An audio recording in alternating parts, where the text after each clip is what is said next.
Okay, good morning, everybody. Welcome to this meeting of the Development Committee on Thursday, 29th of May, 2025. A special welcome to Councillor Patterson, who's now permanently on the committee. So you're an excellent sub. Welcome.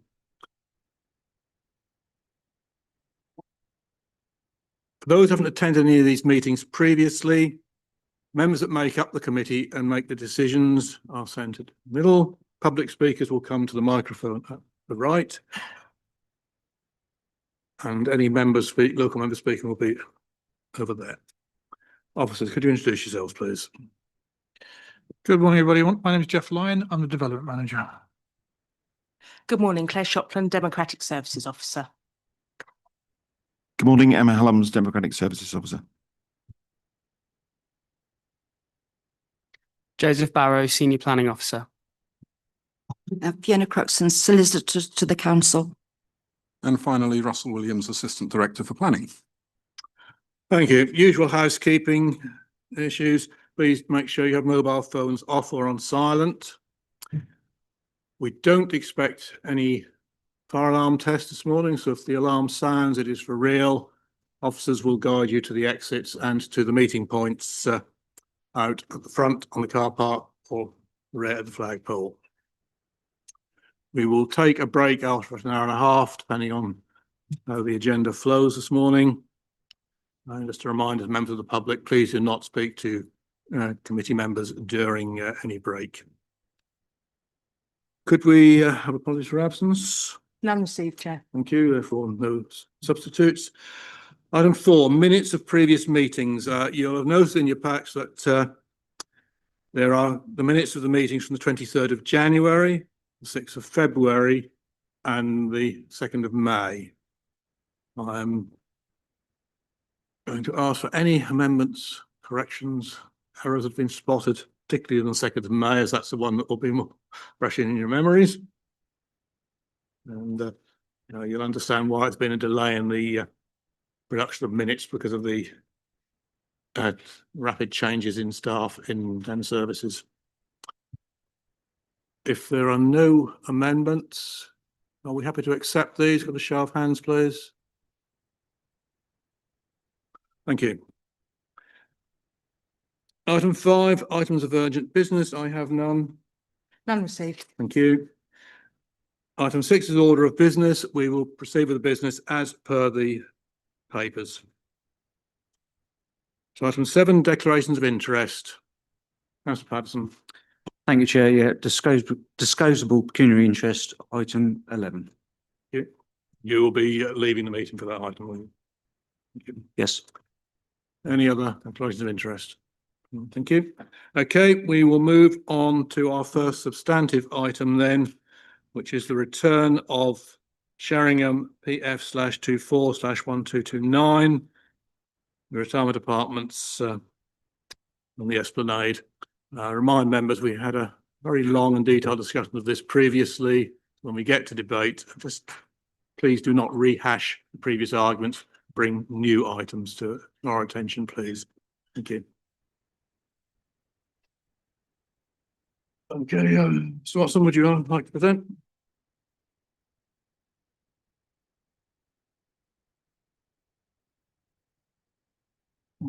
Yeah, as the Chair said, consideration of this application was deferred at the meeting on 6th March this year, following concerns that the application site boundary did not include land to enable cars to access 7 car parking spaces on the west part of the site. As set out in the addendum report, an amended site location plan has been subsequently received, incorporating the necessary land, with the site plan suitably amended, as you'll see in the following slides. Notice has also been served by the applicant on the Upchurch Residents Association. The addendum report also provides updates in respect of a number of other matters and summarises a further representation submitted by Upchurch Residents Association. I'll run through the presentation again that was given on the 6th of March as a reminder, given the time that's elapsed and for the benefits of any member here today who are not present at that meeting. So this is the general site location for context. The site is at the corner of the Esplanade and the Boulevard. The town centre is to the east, the seafront to the north. A small part of the site extends west with the access extending to the south. This shows us the site location at a larger scale. The site wraps round to the rear of Upshur Court. The small legs to the west is where an existing garage block is to be demolished, just there. The existing access runs through to St Nicholas Place here. The extra land included within the application site boundary is this area here, just to the south of that block of garages.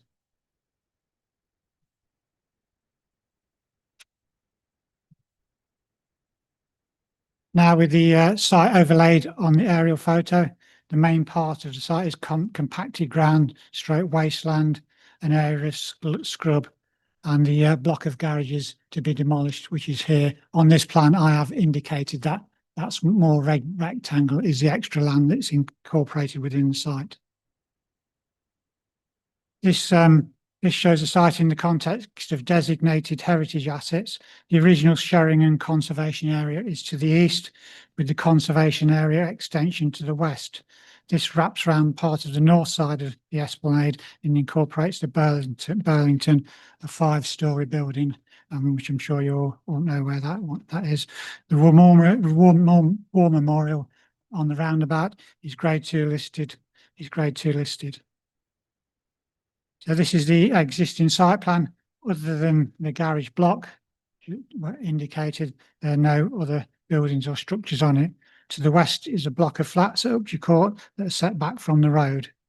There are blocks of garages serving Upshur Court, and there is access running between 12 and 14 St Nicholas Place that provides access to those garages.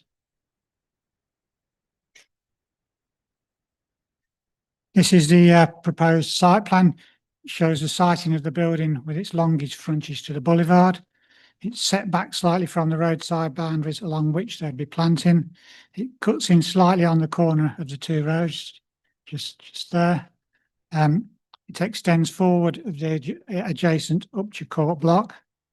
Part of the rear elevation steps back where it faces windows in the east elevation of Upshur Court, just here.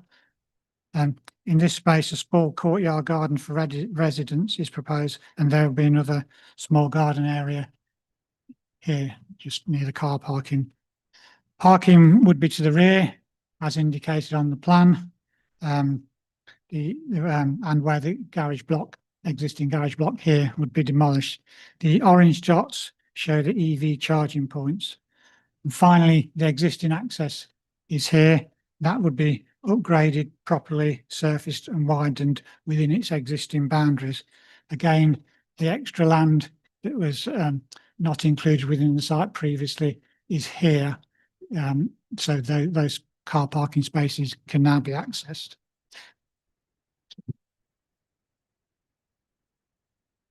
This is the proposed ground floor plan, which is an enlarged extract of the site plan, showing more clearly how the building sits in relation to the site boundaries.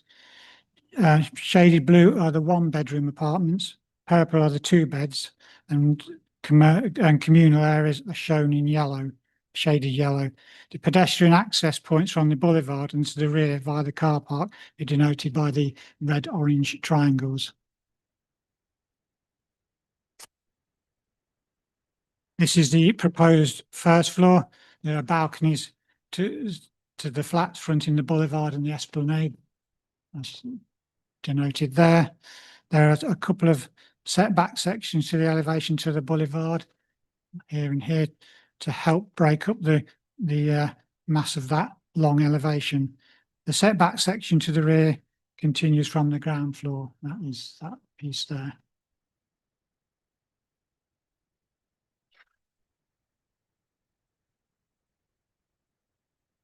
This is the second floor. It's essentially a repeat of the layout of the first, as is the proposed third floor here.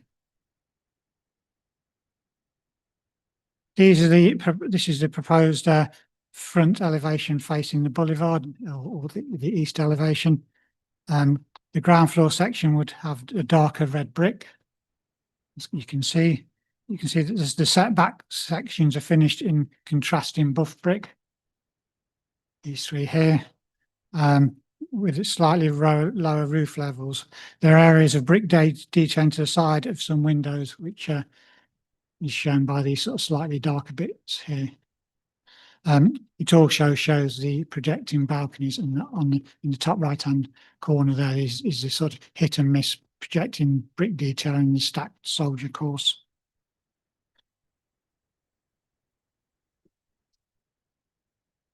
On the left is the north elevation to the esplanade. It's the same detailing as on the east. On the right is the south elevation, which has a contrasting buff brick central section between the two gables. There's areas of brick detailing to give interest to the elevation. This is a west facing or rear elevation. It was screened in part by the Upchur Court flats, so the Upchur Court flats extend to approximately this point here. So it's only that bit which would be seen in front of them. So that elevation is not seen in its entirety. On the blank gables that would sit forward of the adjacent Upchur Court block, there is hit and miss projecting brick detailing, which is these areas here and here, and there's brick detailing in the gable.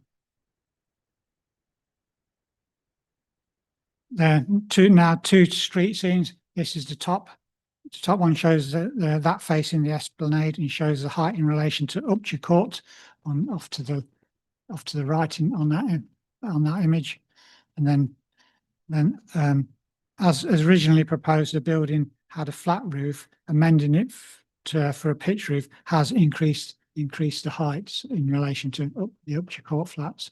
The building on the left is on the opposite, on the esplanade on the other side of the boulevard.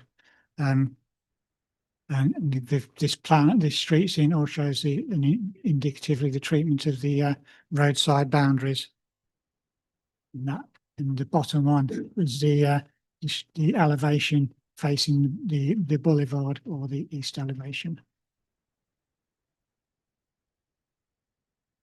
Excuse me. This is a 3D image of the proposed development, showing both roadside elevation looking across the corner of the esplanade and the boulevard.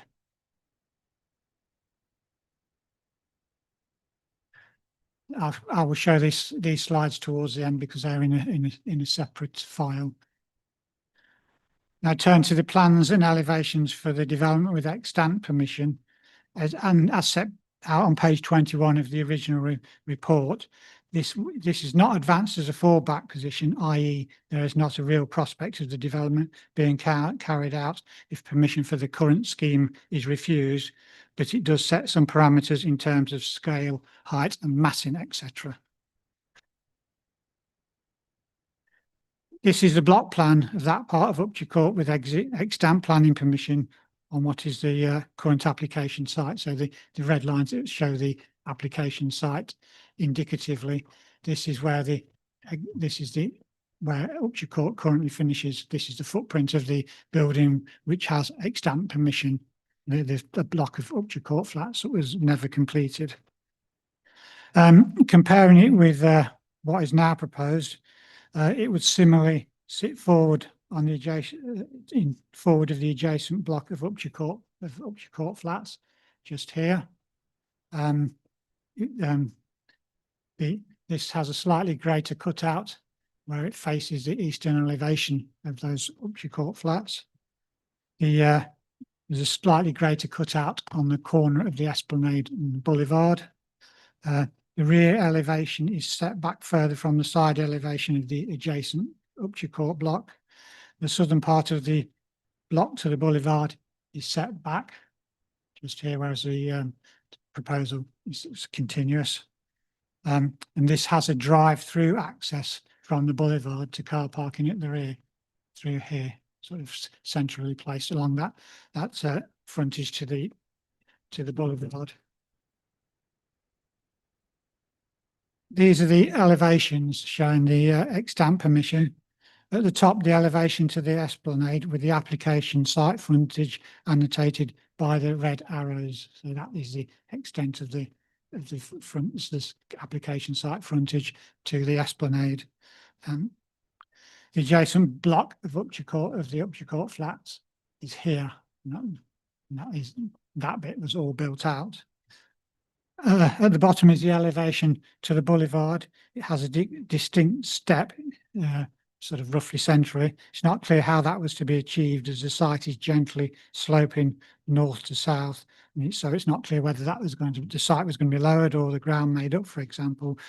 But you can also see the arched entrance through to the car park just there, which I referred to previously.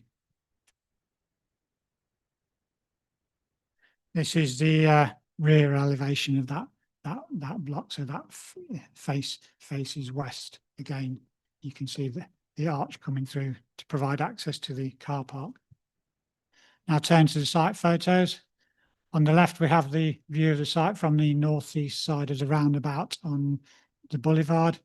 Now looking from, and on the right, looking from the east side with the site annotated. And this views of the site from the esplanade, looking south from the Lees and looking west along the esplanade, and it shows the Burlington Hotel in there for some context, which is a building which is approximately 5 meters taller than the building that's proposed on this application site. Here, looking westwards along the esplanade from the area near the play area. And again, sort of looking slightly more southwestwards in sort of similar location, again with the site marked. These are views looking along the boulevard. Sort of the first one on the left is sort of standing slightly further to the south, and then on the right as you move closer towards the War Memorial. And looking from the south side of the roundabout, junction with St Nicholas Place and the boulevard, and then standing on the north side of the roundabout. These are views from St Nicholas Place, the leg that goes off to the west. There you can see the existing access on both of those, and that's the access which would be upgraded. And then you can't see the site on you can see the site on both sort of would be filtered by trees, but on the left hand one, the angle, you can't see the existing Upshur Court block. These are this view on the left shows the existing access track to the car parking, which would be upgraded, and this is the southern boundary on the right, which is common with the side boundary of 12 St Nicholas Place. This shows the relationship of the site with the Upshur Court flats. Shows the site on the left, and then on the right, we're looking from the site to the eastern elevation of the Upshur Court flats. There's kitchen windows as indicated, and then the 2 windows in the front elevation, and the closest window to the corner on the side elevation. They all serve living dining rooms, and that's repeated across all floors. And this is an image I got from Rightmove. Excuse me. It's to help illustrate the relationship with the adjacent Upshur Court block, taken from Rightmove. It shows the layout of those flats with the windows in front elevation showing that sitting dining room. This particular one had a balcony, a sort of bay window on the front, because that was one of the I think this was the first floor one. Then it shows the existing views out of those windows. These are the living room windows, and that is the living room window that's on the side elevation. And I just need to move to the photo montages now.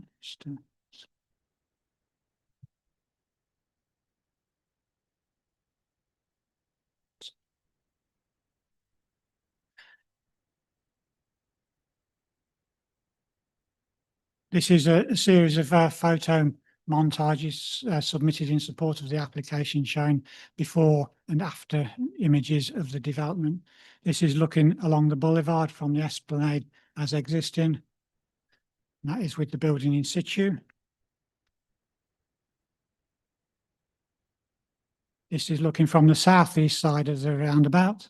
The War Memorial just on the left there as existing with the building in situ.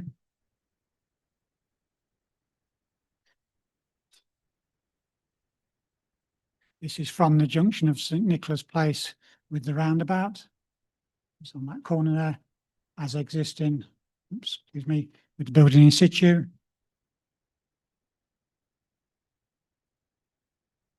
This is looking eastwards along the esplanade. There's the Upchurch Court flats there just for reference as existing. As with the building in situ just there.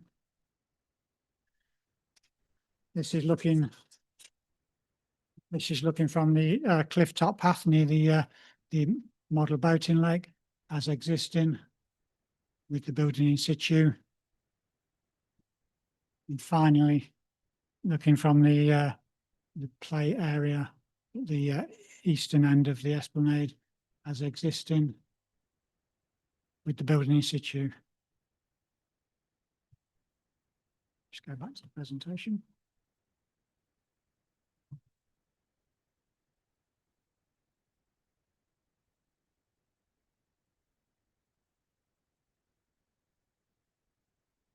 So turning to the recommendation, the proposed development is acceptable in principle for which there's an identified need. It would provide a safe access along with an appropriate level of car parking, whilst not providing affordable housing or contributions to open space. The case Y is being justified. There will be no harm to trees, protected species or below ground heritage assets. There will be suitable arrangements for surface water drainage from the site. The two main adverse impacts of the development would be the harmful effect on the living conditions of the occupiers of the closest flats in Upchurch Court, those three on the block that and the easternmost block of Upchurch Court, and the less than substantial harm to the significance of a designated heritage asset, the Sheringham Conservation Area extension, as a result of the proposed building's appearance, scale, form and massing.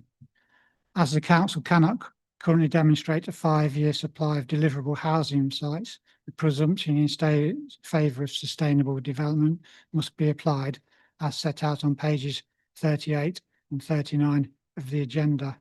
The main benefits of the proposal are as set out on page 39. That would, it is concluded that these benefits are not outweighed by the adverse impacts. Although it is considered this is a very finely balanced recommendation. The recommendation is for approval of the application as per the slide and on pages 39 and 40 of the agenda. Thank you, Chair. Thank you. Very detailed. We have two objecting speakers. We had no town council representation. If I could start with Wendy Setchfield, please, come to the microphone at the end. You'll have 3 minutes.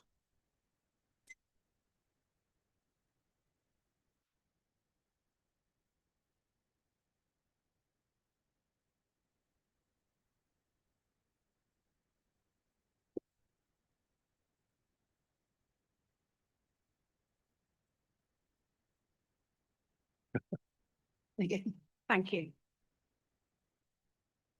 Good morning. My name is Wendy Setchfield of 23 Upchurch Court, which is on the second floor directly adjacent to the proposed development and thus severely affected by loss of light and view.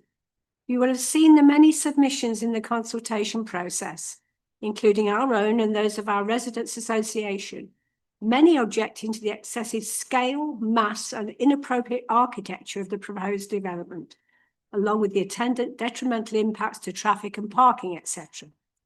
At the last meeting, in proposing a deferral to any vote, the ADP recommended committee members that the NPPF, in its National Design Guide, specifies that development should conform as a well-designed place. which if not satisfied, provides secure grounds for refusal. Our association submitted further representations, which we fully support, asserting that this is definitely not satisfied. This view is further supported by the fact that not a single constituent or official submission to or a comment on the application found any praise for the proposal as an enhancement to the location, including in the planning officer's reports and member comments. It is difficult to imagine that such an unsupported application could be approved. The planning officer's otherwise helpful reports show that many factors have been considered.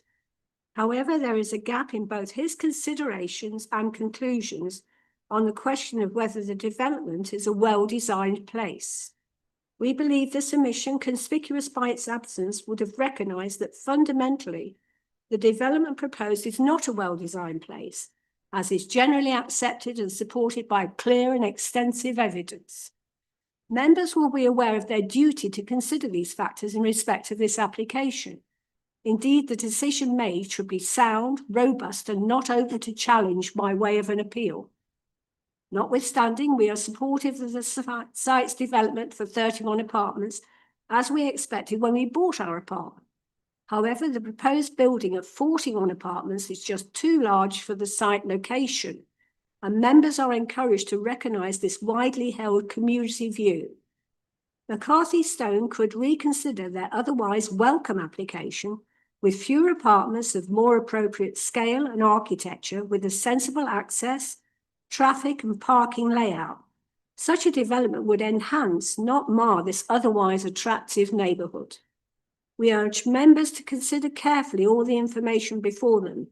Note the clear objections from Sheringham Town Council and your own conservation and design team. Then refuse the application on the grounds available to you. Thank you. Thank you. Now go to the second objecting speaker, Roger Venables. Come to the front, you'll have 3 minutes.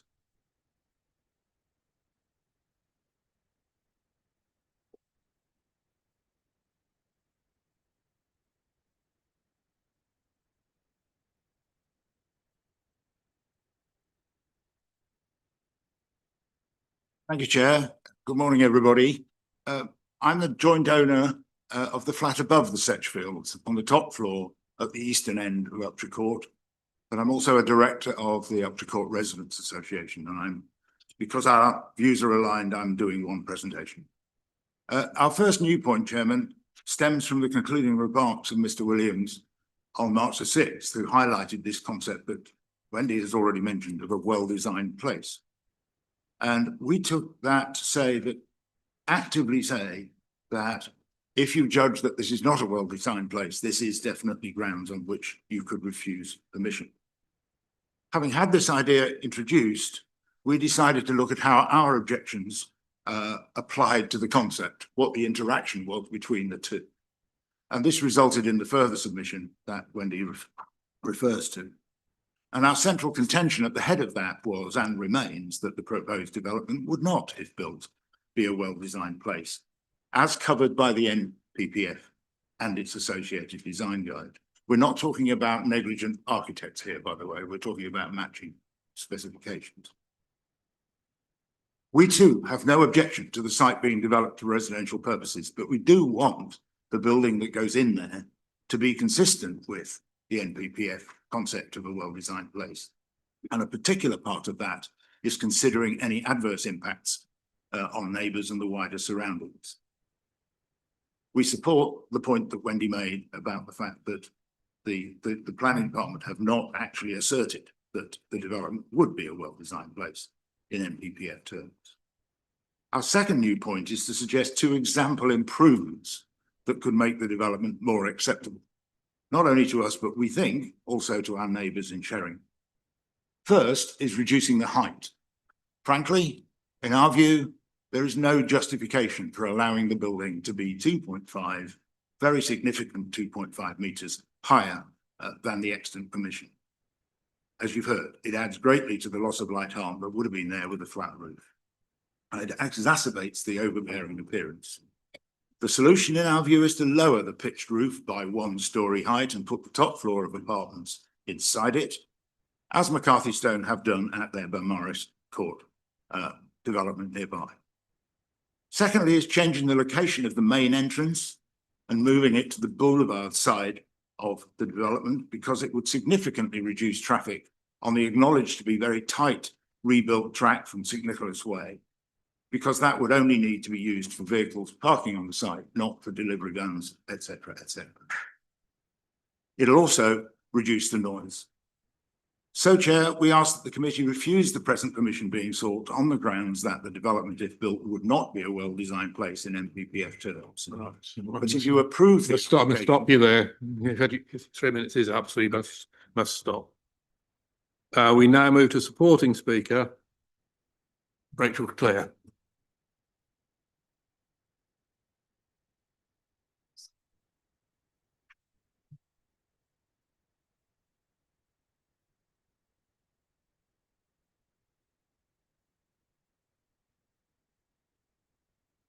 I think you know the procedure by now. Sorry, I just have to log on.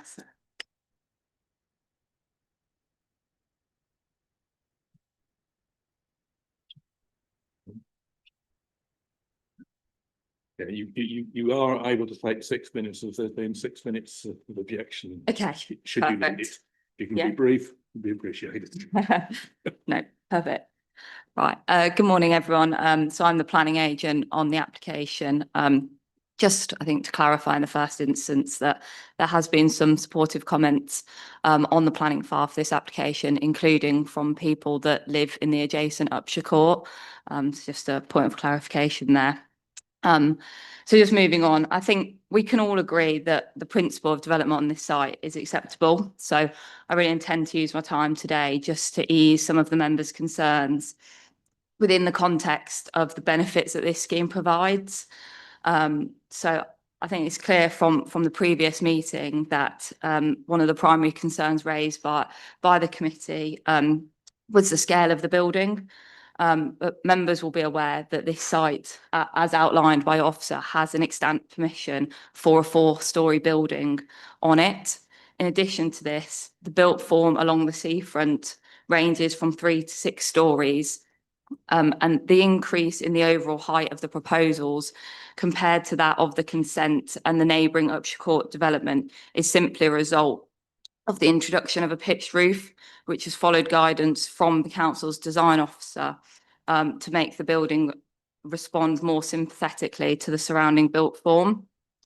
And as a result of the amendments to the scheme, which have been made through collaboration with the council's conservation, design and planning officers, the scale, height, massing and appearance of the proposed building is acceptable as set out in your officer's report. Another key point that was raised previously was the level of parking provision. So the level of parking on the scheme has been informed by extensive data from existing McCarthy Stone schemes, and this is an approach that has been successfully implemented at local schemes, including Beaumaris Court in Sheringham and Justice Court in Cromer, which both had slightly lower parking provision levels than what is proposed for this scheme. Which is working successfully, and your local highways officers have raised no objection to the scheme in general and to the parking provision in general. So as set out, and as members will note from the officer's report, these concerns do not outweigh the extensive benefits the scheme will deliver, with these key benefits being the redevelopment of a brownfield site, which has been vacant for decades in a highly prominent location within Sheringham. The scheme will contribute towards housing land supply and deliver specialist older persons housing where there's a substantial unmet need. There'll be benefits to the wider housing market, freeing up starter and family size homes for younger people within the local area. The scheme will deliver the creation of jobs, supporting the local trade economy during construction, and will also create permanent roles once the development is operational. There'll also be a reduction in strain on local healthcare services as people will be living in homes more suitable to their needs, reducing the risk of trips and falls and tackling isolation and loneliness within older people, which will result in savings of over £180,000 per year to local NHS and the social care system. So in the context of these benefits, I trust that members follow their officer's recommendation to approve this application. Thank you. Thank you. Okay, unfortunately, no Sheringham member is able to be present due to work and other commitments. However, Councillor Ringer will read out a statement on behalf of those members. Yep. Thank you very much. Yes, that's correct. Councillor Withington sends her apologies, but has asked me to deliver a statement on her behalf. While the local community acknowledges the principle of development on this site, there is deep concern regarding the scale and impact of the proposed 41 apartment scheme. The original permission for 24 homes was already a significant development, but this revised proposal substantially increases density, mass and height in a way that is out of character with the surrounding area. Despite the developer's engagement and amendments, the fundamental issues regarding scale, form, massing and character remain unresolved. The community continues to feel that the proposal does not respond adequately to its context and instead resembles an urban environment, inconsistent with one of North Norfolk's premier coastal towns' character. Core strategy policies EN2, EN4 and EN8 are not being met in the eyes of the community. While poor planning decisions may have been made in the past, particularly in the 1970s and 80s, this should not set a precedent for further inappropriate development. NNDC policies require new developments to not only match, but enhance the local area.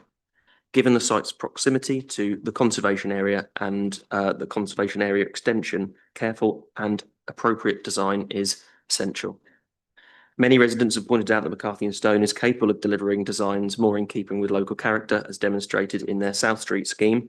However, this proposal does not, in their view, reflect the same level of contextual sensitivity. The density of the development is a key concern, and national guidelines recommend 40 dwellings per hectare, yet this is a proposal that is an extreme 157 dwellings per hectare, nearly 4 times the recommended level. This excessive density is reflected in the unbroken 28-metre long ridge and continuous mass of brickwork, which looms over the pavement without meaningful modulation to break up its bulk. A major concern is the loss of the iconic view from the War Memorial to Marble Arch, a well-loved and historic entry point to Sheringham's beaches, and the proposed height increase over Upshur Court and the previous scheme, along with the building line up to the edge of the pavement, will dominate the skyline, fundamentally altering a view embedded in the lives of both locals and visitors over many years. Although the Grand Hotel once stood on this site, it was set further back and contributed positively to the area's architectural character. This proposal does not attempt to echo that grandeur, but instead presents an overbearing and unsympathetic mass. The proposed parking allocation of 0.5 spaces per unit is based on urban assumptions that do not apply to North Norfolk. In rural and coastal areas, elderly residents often continue driving to maintain independence, and care providers rely on vehicles for home visits.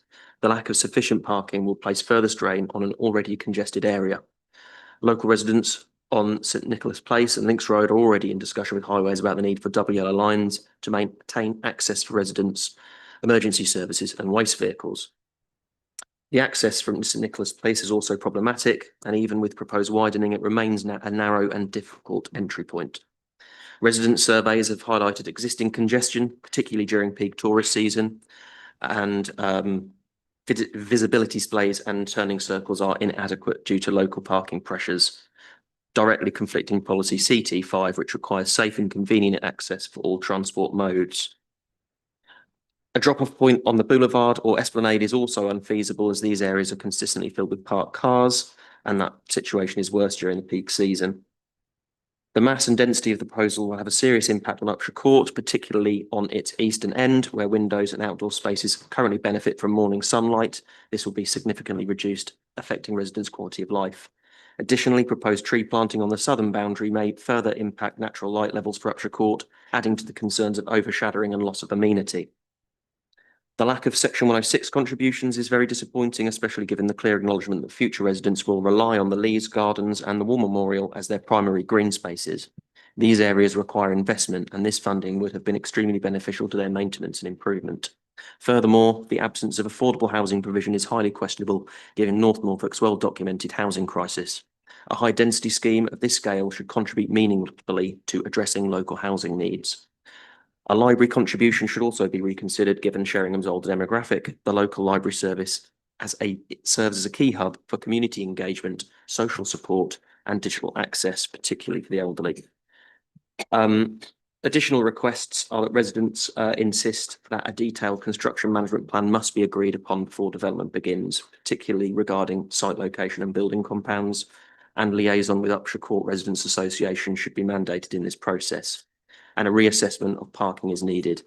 The extant planning had parking in the central courtyard area, which has also served to break down the mass of the building. Following the comments and concerns expressed by Councillor Withington to residents and by residents, and also the extensive evidence put forward in the report by officers, Councillor Withington cannot support this application. Would ask the committee to consider carefully the views expressed by the local community and nearby residents, in particular asking that conditions to mitigate the impact are put in place if they feel they have to approve against the wishes of the local community. Thank you. Thank you, councillor. Thank you. Wish to respond, Mr. Williams? Yes, I'll just comment briefly, in part to remind councillors of the last discussion that took place on this item. So somewhat unusually, I kind of instructed you last time that I didn't feel that this council could make a sound decision when it was debated previously. Okay? Never done that before. Hope I never do it again. And it arose during the debate from a question that I think Councillor MacDonald might have asked first, related to, I simplify, how do you get into some of those car parking spaces on the drawing? And 5 minutes later, I didn't really have clarity in my mind, so I thought it was sensible to defer it. And here we are back, and as Mr. Watson said, the red line's been extended, and in my view, there is now a clear answer to that question. So from my perspective, you are now in a position where you can take a decision. Moving on then to some principles around deferral. So when you defer something and it comes back, you are not tied to any sort of likely outcome that people might have picked up from the previous debate. Sometimes when you defer something, it is very obvious. If that issue is resolved, then you would have approved it if it had been resolved at the previous meeting. And I would always encourage you that there needs to be some logic between a direction of travel at meeting A and the outcome at meeting B. And that if you go against the direction of travel, it should be clear as to the rationale in planning terms for doing so. Having said that, personal view, last time there wasn't a clear direction of travel given. There was, as the chair inferred at the start, a fairly lengthy debate, and there was lots of comment on the same sorts of issues that have been raised by the four speakers before me. And certainly there wasn't a clear view, in my opinion, as to where the committee might get to on that question that has been raised by 2 or 3 of the speakers, as to does this meet kind of a well-designed space perspective in relation to its scale, massing, design and appearance. So to me, you start with a blank position today where you can talk about whatever you want to. If you, for sake of argument, move off talking about this planning application or planning considerations, then I would hope the chair, Mr. Lyon, or I might steer you back to topic. But from my take, there is nothing to prevent you talking about whatever you wish. My final point, and I may chip in later, I do endorse Mr. Watson's end conclusions to this. This is a finely balanced application. It's not a clear-cut decision, in my personal opinion, either way. There are clearly some factors in favour of it, and I don't think there is any dispute that residential use on this site is appropriate in that, guys. Nobody this time, last time, or that has just spoken has questioned the basic premise. The agent set out many of the factors in favour of it. The previous two speakers and then Councillor Ringer on behalf of Councillor Withington set out some of the concerns with it, but I would just remind you, as others have already done, that there is an extant approval for a fairly significant scheme on this site, and we do have the challenge that paragraph 11D of the National Planning Policy Framework sets out a basically balance in favour of approval unless there are strong reasons, and I use that phrase deliberately because that's the phrase in the NPPF, to refuse something, but equally the two resident speakers are correct. NPPF does talk about well-designed places as well, and is often the case. There are tensions here between different bits of policy. I'll stop there, Chair. Thank you. Clearly, the main bone of contention relates to the design massing, as we went through previously. So, over to you, colleagues. Who wishes to go first? Yeah, Councillor John, sorry. Thank you, Mr. Chairman. Can I just ask officers to clarify well-designed? Now, for me, well-designed, it's not, there's obviously the aesthetics, but does well-designed mean good use of space, internal design, how it fits for what it's designed for in terms of, you know, it's got communal areas. So yeah, it's, I think, you know, I obviously had a quick Google while we've been here. Yeah, you know, it talks about how the overall film fits land space use in terms of design, because if we took a level off, that's another 10 properties that would need to be somewhere else.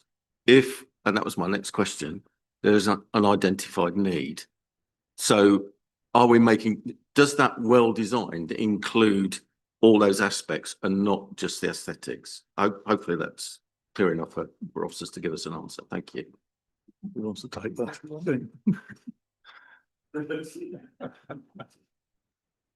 Yes, I've never seen Mr. Lyon's face quite like that one. But anyway, in that, guys, so of the list that you came up with, the only one I might suggest probably doesn't count, but it does depend on what you meant by it, is the internal layout point. So from a well-designed in terms of planning perspective, whether you know, we think the first bedroom is a bit big and the second bedroom is a bit small, is irrelevant. It's mainly about the footprint of the building, its scale and its appearance and its relationship to what is around it. So it's kind of that external view rather than internal view. There could be some feeling of internal design, which you may wish to take a view on. So for sake of argument, if the principal entrance to a block of flats is impossible to get into,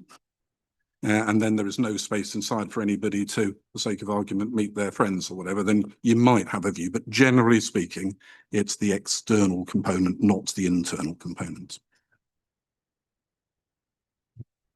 And sort of about the good use of land, which is getting less and less and a challenge. Is that part of that consideration in terms of the well-designed definition, in that it's making best use of the space? Thank you. Yes. So what I wouldn't be advocating for sake of argument, and I appreciate we're not in this scenario, is that a single 2-bed bungalow, for sake of argument, on that site would be a good use of space. We're probably at extremes here from a certain perspective. Yeah, as has been pointed out, this is a high density development. Most apartment developments tend to be at the higher end of a density spectrum. North Norfolk tends to be at the lower end of a density spectrum, but as Mr. Watson pointed out, there is a eclectic mix of densities along the Esplanade.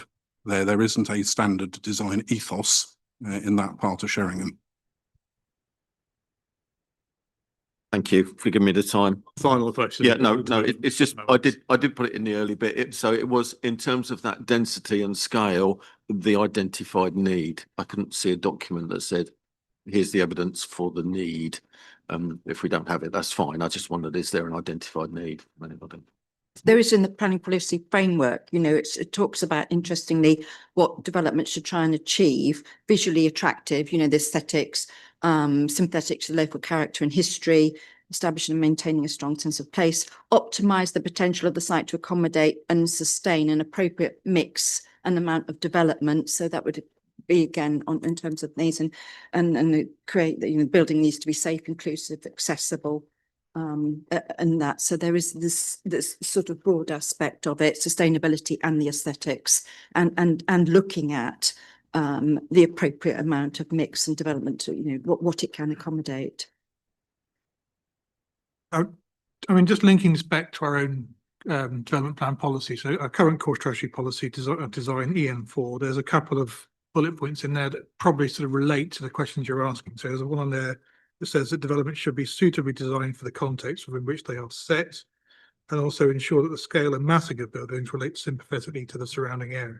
So when weighing up all these different issues, so you're looking at, if you increase the scale, increase the numbers on site, that could have an adverse impact on the scale of the building and its context within the site. So it's a judgment as to whether, if you drop that, the numbers, would that mean a more acceptable scale or more acceptable to relationship with surrounding properties? So you're sort of balancing those different policy requirements in your decision making.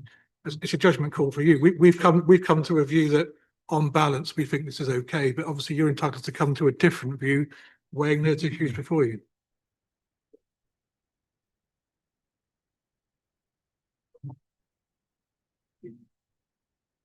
If there's a need, if we've got an identified need for 200, 41's a good use. If there's an identified need for 20 or 30, it's not a good news. I've not seen any evidence for the identified need for the number of properties. Thank you. I just got one question, which is maths. I'm not very good at maths.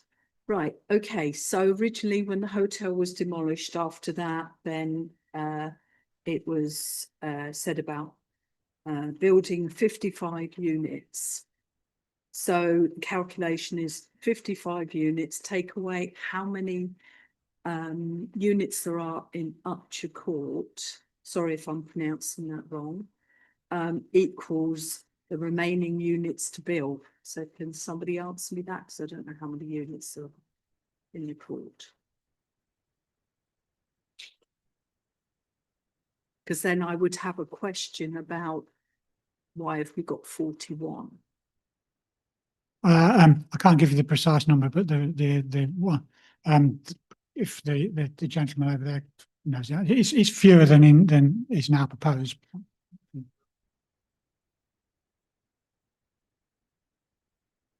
So thanks for that. And now they're proposing 41. Yeah. Yeah. I've got no objections to the style of this building. And I think in my opinion, yes, it is needed to free up the homes, but it is quite imposing. It is quite large. And I know when you look at the original and then you look at the building that's going to come in, it's quite a shock to the eyes. You think, oh, that is big. So you have to allow for a little bit of shock on that. But I do think it is quite on the large side, quite imposing. Okay. Thank you. Could we have those visualizations on the screen again, just so people can see relationships?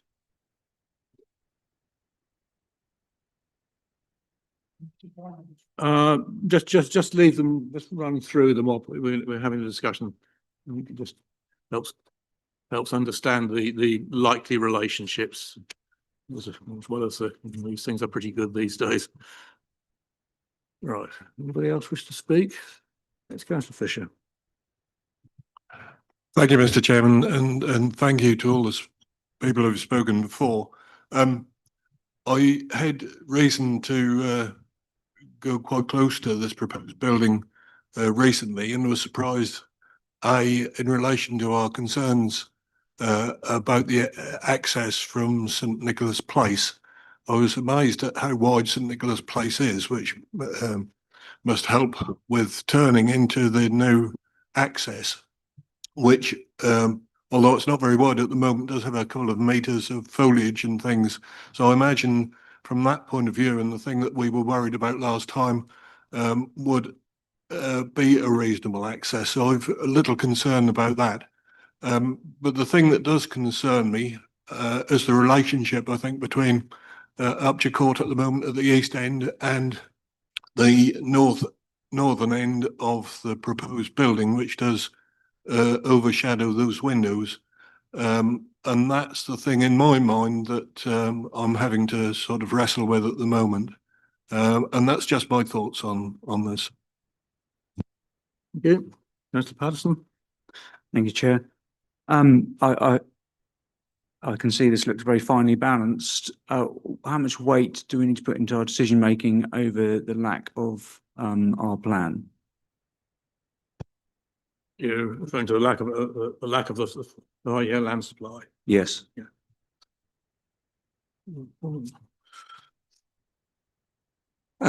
Personal view, a reasonable amount, which picks on Councillor Toy John's question about need as well. So, clearly we cannot demonstrate we have a 5-year supply of housing land, and that clicks in paragraph 11D, which I think is quoted in the report somewhere, if I recollect correctly. And we need to have in the back of our minds somewhere that the new government's national planning policy framework would increase our numbers even further upwards, so is identifying even greater need in North Norfolk. And we probably all have an awareness that North Norfolk is, let's just call it, above the median in terms of age range. So probably McCarthy and Stone type over 55 developments in itself demonstrates need. And being slightly flippant, I'm reasonably confident the applicant hasn't put this forward if they didn't think they would sell.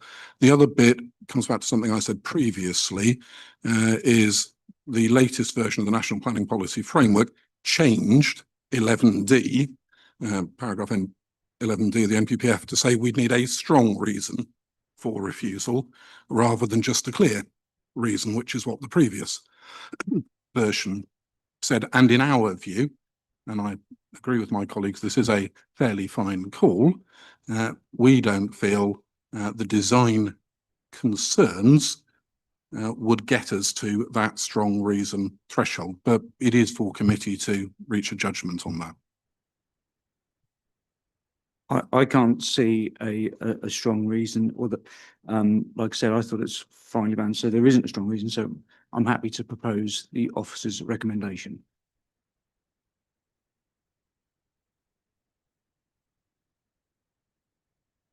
Thank you. I'd be interested to know what percentage of residents in these sorts of developments actually are from the local area, or how many are inward migrants, because if they're inward migrants, they're not easing the strain on the health service quite to the extent as was mentioned, but also aren't relieving the pressure in the housing system. So is it possible to clarify that before we determine how much of a useful addition this is to the housing stock? Thank you.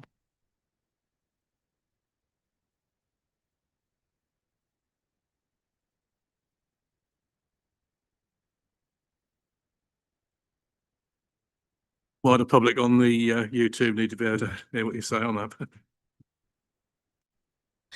I did send the figures to Daryl, so he does know, but just for some context, so Justice Court in Cromer and Beaumaris Court in Sheringham, so 70% of the people that moved into there came from Norfolk postcodes, so local people, 70. So they were obviously local people moving in. So in terms of that. Thank you. Does that answer your question, Councillor? I was more interested in North Norfolk because it's in North Norfolk that we're just, we have a housing list in North Norfolk and a housing need in North Norfolk. So it's helpful, somewhat helpful, but thank you. Thank you, Chair. This is a McCarthy and Stone development. McCarthy and Stone have a proven record of developing desirable and very much needed properties on a high density basis. It's a proven record. They have no problem in selling them. So that demonstrates the need. I have no no objection to seconding councillor proposal to accept this. Thank you, councillor Hankins.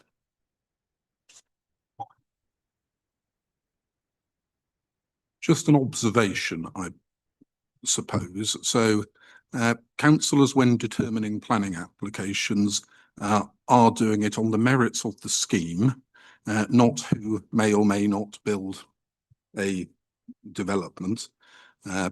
This is not a scenario where we are guaranteeing to you that this will be developed and sold by one developer. Now, clearly, there is a fair chance it will be, but that isn't a guarantee. That's a common planning concept. We very, very rarely, and the national advice discourages it, issue what you might call personal consents to an individual or a company. Thank you. No, Councillor Brown, then we move to a vote. Yes, thank you, Mr. Chairman. Yeah, I just want to comment on the discussion about the numbers previously.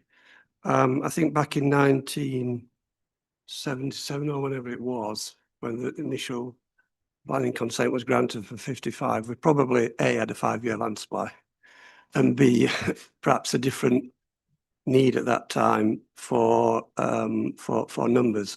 And it may be a bit simplistic to say if we took this down from 41 units to 31 because we think 31 is the right number in terms of the balance to deliver from that previous planning consent, we're ignoring the requirement and the need or the analysis, if you like, by the housing team for what we need currently in the district. And we certainly have no 5-year land supply at the moment, but I'm sure that will be addressed when our emerging local plan is adopted and when we develop better solutions to combat nutrient neutrality pressure. So just to make it clear that it may not be appropriate to conflate the numbers in the respective planning applications. I think we need to sort of, look at this more in isolation. If this were in the conservation area for Sheringham, the design elements which have been mentioned, I'm not going to go over those, would be more prescient, more effective in considering whether this should be approved or not. It is finely balanced. I don't agree with the analysis on the parking pressure. I think this will create additional parking pressure. I think it's in the report that whether it's built or not, it's sort of negligible. I don't agree with that. I think that's wrong. I'm not sure whether the issue of whether 2 delivery vehicles can pass on the narrow access from St Nicholas Place is a deal breaker. I'm not sure about that in safety terms. I don't know whether the report is too detailed on that. But unfortunately, because of paragraph 11D of the NPPF and the situation that we're in, when we are balanced in these on applications like this, unfortunately, the guidance from government is that we have to tip towards approval. And not with the best of consciences. Therefore, I think I will be voting in favour of the application and accepting the officer's recommendation. But in a different location, I would take a different view. But it is outside, it's in the shadow of the conservation area. And therefore, all the concerns about impact under EN8 on the historic environment are not as strong as they would be if it was in the conservation area. Although you could say it's in the shadow of it, that doesn't alter my view. I will still, I think, be supporting the recommendation. But it's not an easy decision at all. Thank you, Mr. Chairman. Thank you, councillor. Okay, the recommendation is for approval, subject to the completion of S106 and conditions, a list of which are suggested, which will be left to the assistant director. Let me take a look, please. Councillor Beatty, Against. councillor Brown, For. councillor Fisher, For. councillor Fitch-Tillett, Grudgingly for. councillor Hankins, councillor Heinrich, For. councillor Holiday, councillor MacDonald, For. councillor Patterson, For. councillor Netherway, councillor J Toy, For. councillor K Toy, For. councillor Varley, councillor Vickers. For reluctantly. 12. The application is approved.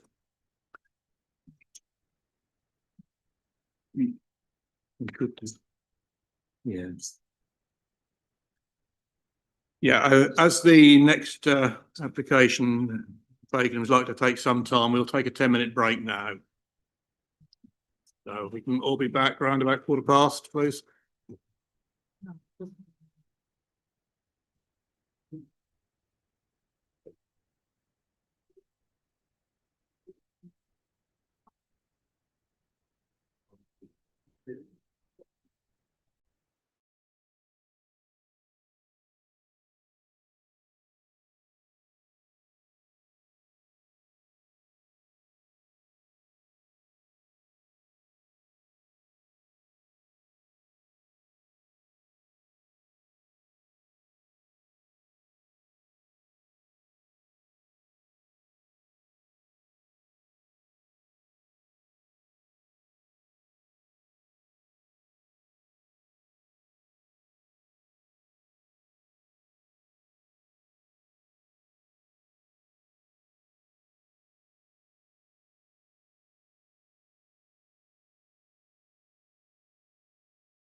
Okay, welcome back. We'll now move to item 9 on the agenda.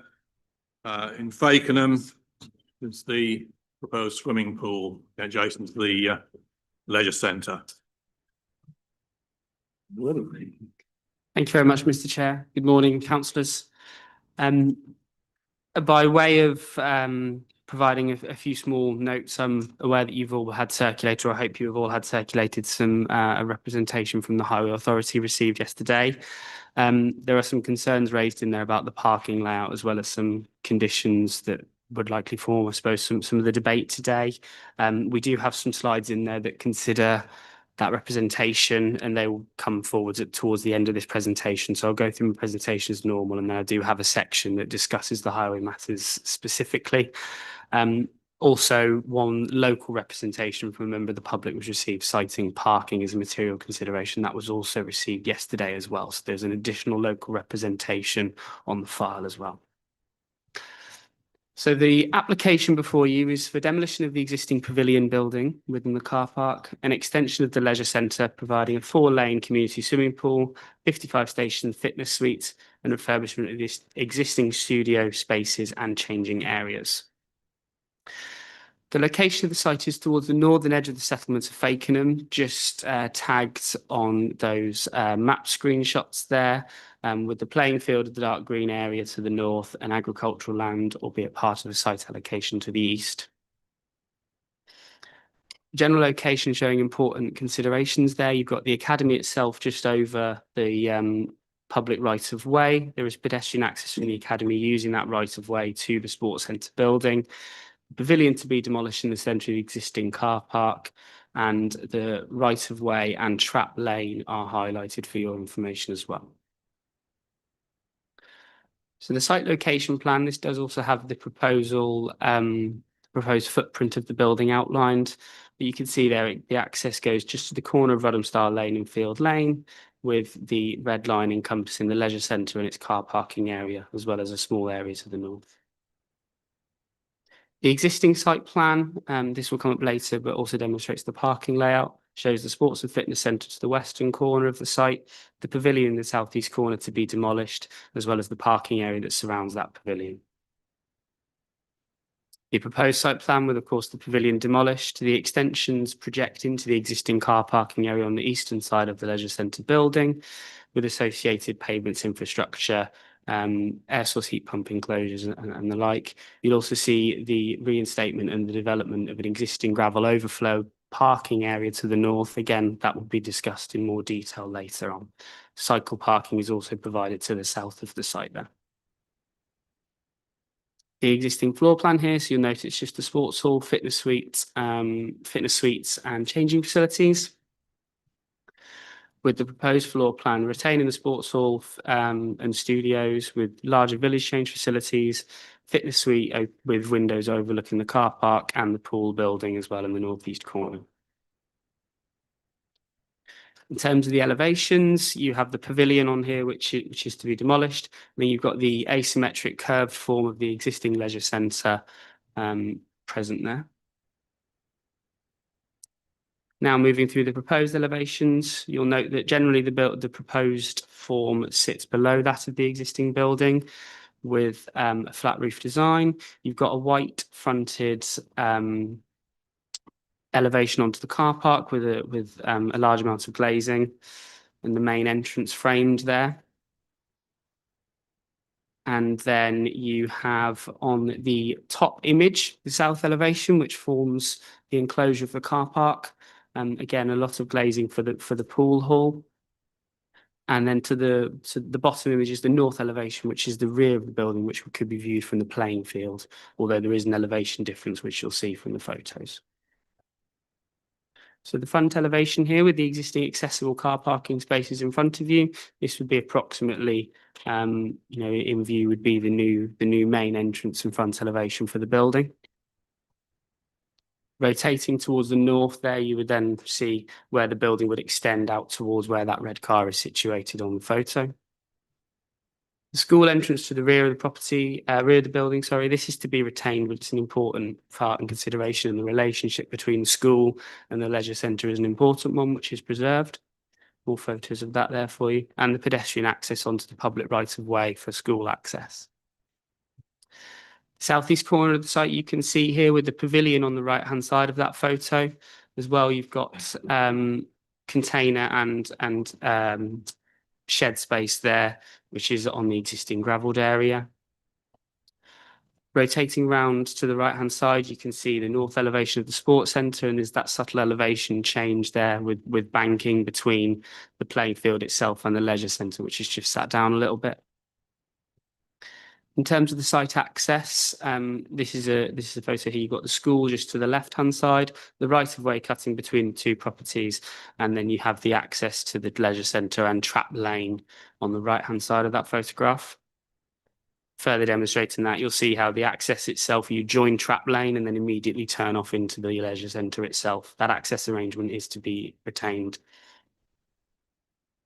Again, just further demonstrating that trap lane runs off to the north there on the right hand side. That is no through road and does not connect to the bypass. A view there for perhaps wider landscape perspective, you can see from Wilhelmsdale Lane, the pavilion in front of you there, and the leisure centre and behind that pavilion would no longer be there, and the extension would be visible from that perspective, albeit set down as we've seen from the elevation drawings. And this is a shot of the nursery building, which is to be demolished. So the main issues before you and that are in your report are listed here, and that's the principle of development and whether the provision of improved public facilities outweighs the loss of the current nursery, the impact of the scheme on character and appearance of the area, residential amenity, highway safety and parking provision, which I will now look to go into, as well as biodiversity and ecological concerns and sustainable construction. So in terms of highway safety and parking provision, the next two slides provide an extract from the comments that you do have in front of you from the Highway Authority. So I don't believe that I need to dwell on them for too long a time at the moment, as I believe you might have read those comments. But it does just outline the Highway Authority's position that they've specified to us about the parking position and the parking layout.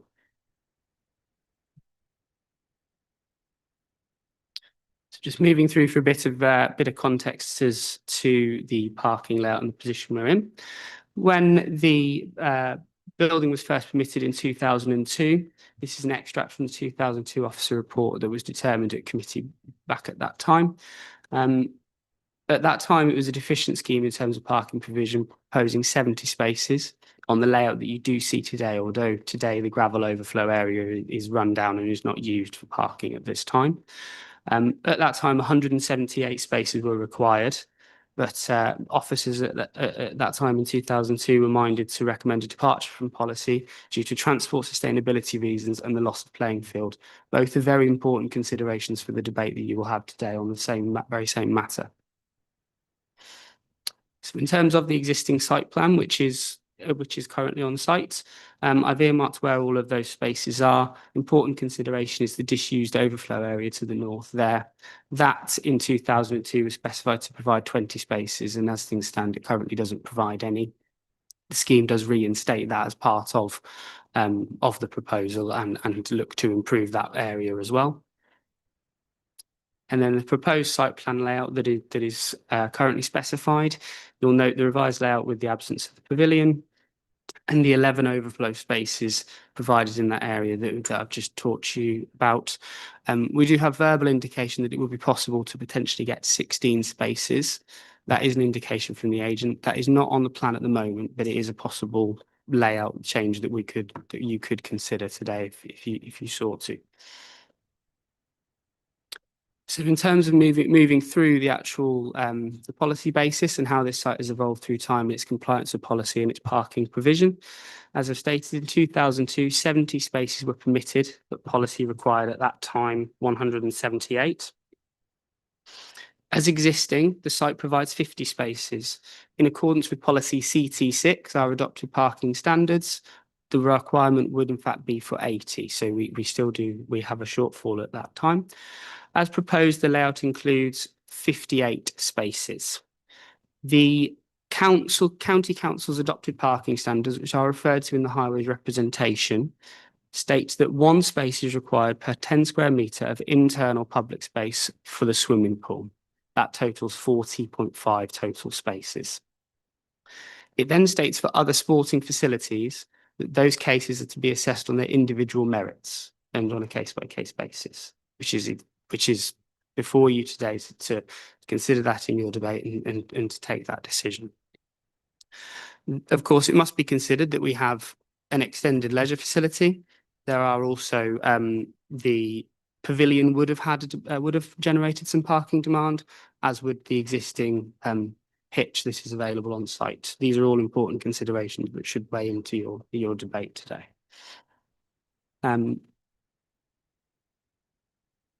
Overall, moving through to the recommendation and having regard to the highways comments, the recommendation changes slightly in that it is recommendation to delegate approval to the Assistant Director subject to those conditions that are on screen. But regard is also had to the conditions that are requested in the representation that you have in front of you.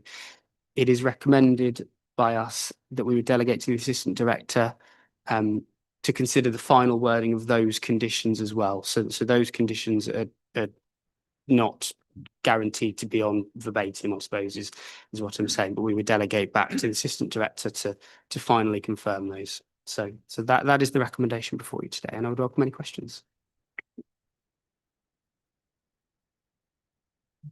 Thank you.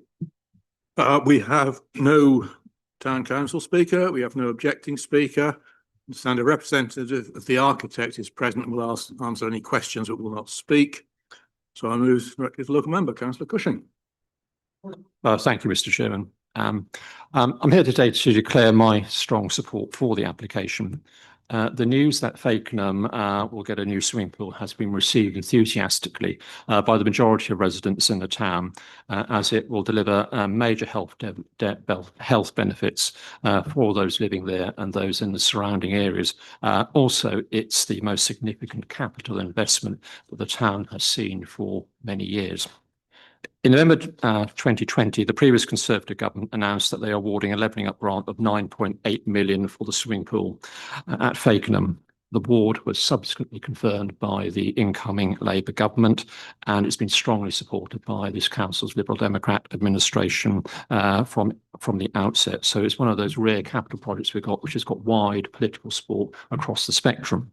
Unfortunately, we can't say that for everything that comes our way. Of course, Fakenham residents have been the most vocal supporters for the pool. When I was first selected to stand as a candidate back in 2019 and started knocking on doors, it came through loud and clear that this is really one of the top priorities that people wanted to see. When I was only a young boy, and that's a long time ago now, I actually learned to swim in a pool in the town. And I believe in those days were about 2 or 3 actually in Fakenham that you can choose from. And throughout all of my childhood, I had the benefit of being able to swim and enjoyed it thoroughly. That's something that's actually been denied for children of Fakenham for the last 10 years or so, when the last pool was closed in 2014, if memory serves. So, as we all know, swimming is probably the best form of exercise. I've got Dr.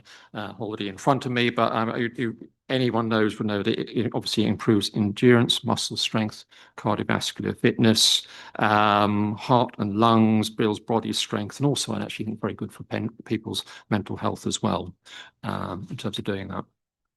The pool, we actually showed on the map where the pool is located, which is right on the northern edge of the town, which is actually an ideal site for it. It's right next door to the Fakenham Academy, so you've got people from the school who will be able to use it. Next, obviously, the fitness centre draws people there. And also, if you look at the area on the map just to the top right-hand corner, that's the area where the Fakenham urban expansion will be built, and we hope we'll see houses coming on there by 2027. So really prime site really to draw people in there. And actually, if you look at the large green area, that's the cricket pitch as well. So you've actually got a real focus of sports activity in that part of the town. So it's an ideal place to put this. I'm mindful of the advice that's coming from Highways about the parking, so I would suggest in your debate, if there's any possibility of looking to squeeze a few more parking spaces into the site, I think that would be certainly helpful. I think the officer who mentioned 16 there, that probably feels to me, though I'm no expert in these planning matters, to be probably I'd probably address the needs there, looking at the sort of numbers that I normally see in the fitness centre. So before I finish, I would like, a lot of people have worked hard on this over the last couple of years, including Officer Hens and his team. So I'd like to give thanks to those. Also like to thank the Town Council because they've been partners in this from the very outset. So, and without their help, we wouldn't have been sitting here today. So gratitude to them. So in the whole, I do hope the members of this committee will enthusiastically support the application. Thank you. Thank you. Yeah, just have a quick mention about the highway comments that we received very late in the day yesterday evening. Now, clearly, it does raise a material consideration that the committee need to have regard to. I mean, the first point to say it's not an objection to the scheme, but it does obviously raise points or matters that the Highway Authority have asked the committee to take into account. So, in effect, we have a situation here where the existing facility doesn't have current policy requirements for parking. So there's an historic undersupply on the site. Now, it's a judgment call for you as a committee. I mean, our view as officers is that the scheme, and particularly the benefits of the scheme, would outweigh any deficiency in parking provision. We are in a sustainable location here, as has been said already. There's growth happening very close to the site. So we're not talking about a site in the middle of nowhere where everybody will have to get the car to come to this facility.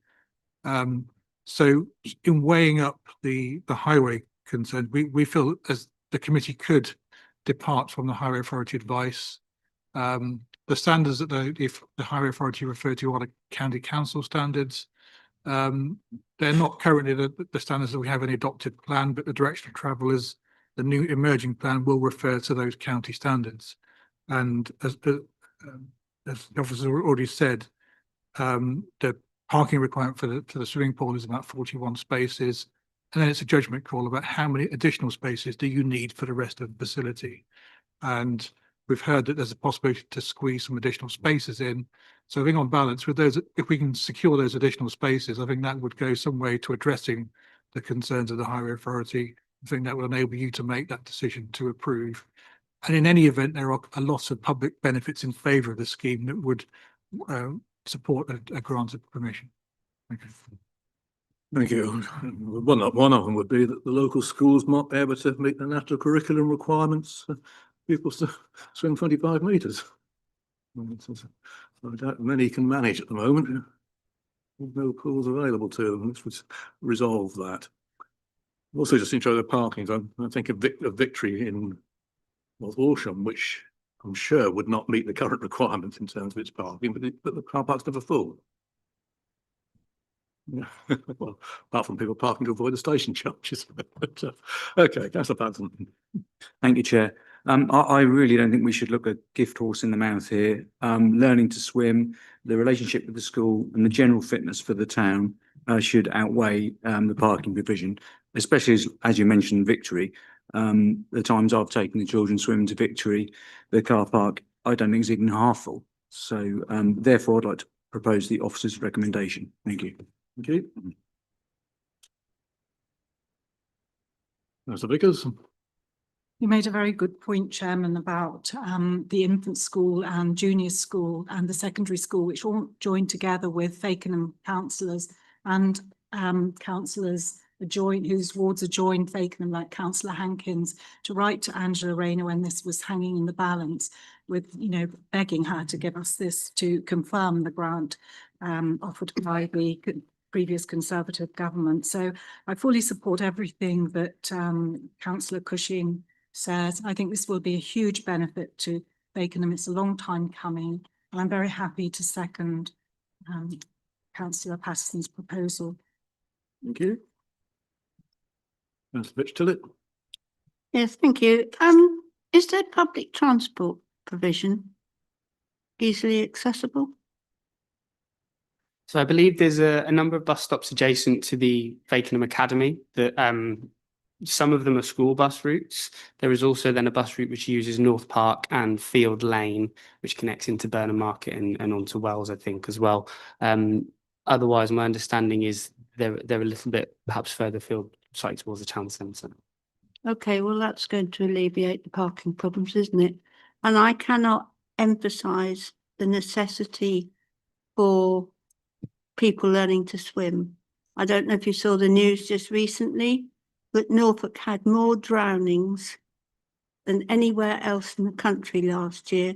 Don't forget, we've got more water than anywhere else, not just in the sea, but the Broads and the rivers. So it's absolutely vital that people learn to swim. So I will wholeheartedly support this. Thank you. Councillor Bartley, did you wish to speak? Thank you, Mr. Chairman. Firstly, thank you to the case officer and all the officers for all the hard work they've done during this process. It's been a very long process, but it's nice to see it culminating now this morning. I mean, the social and economic aspects of this application are huge. I won't go over some of the points my colleagues have made, but well, not surprisingly, I do want to talk about the sustainability aspects of this application. And as I've been on record before saying that, you know, our leisure centres are a big part of our carbon footprint. This is going to be a new build, but it's incredibly encouraging to see the range of sustainability aspects, having an air source heat pump, you know, other very good aspects such as PVs as well. So that's really going to mitigate that risk, and it's fantastic to see what we're doing with our future estates. So fully support this. Thank you. Thank you. Williams.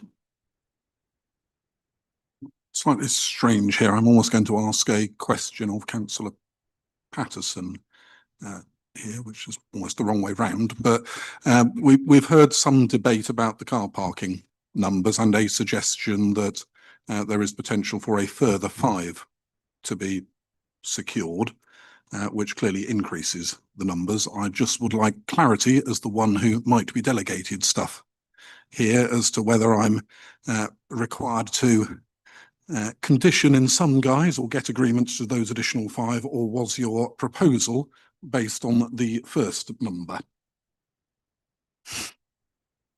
Thank you, Chair. I think you should ask for as much parking as you can get. Yeah, I think it's important to remember that this is in the middle of a townscape, so it's within walking and cycling distance.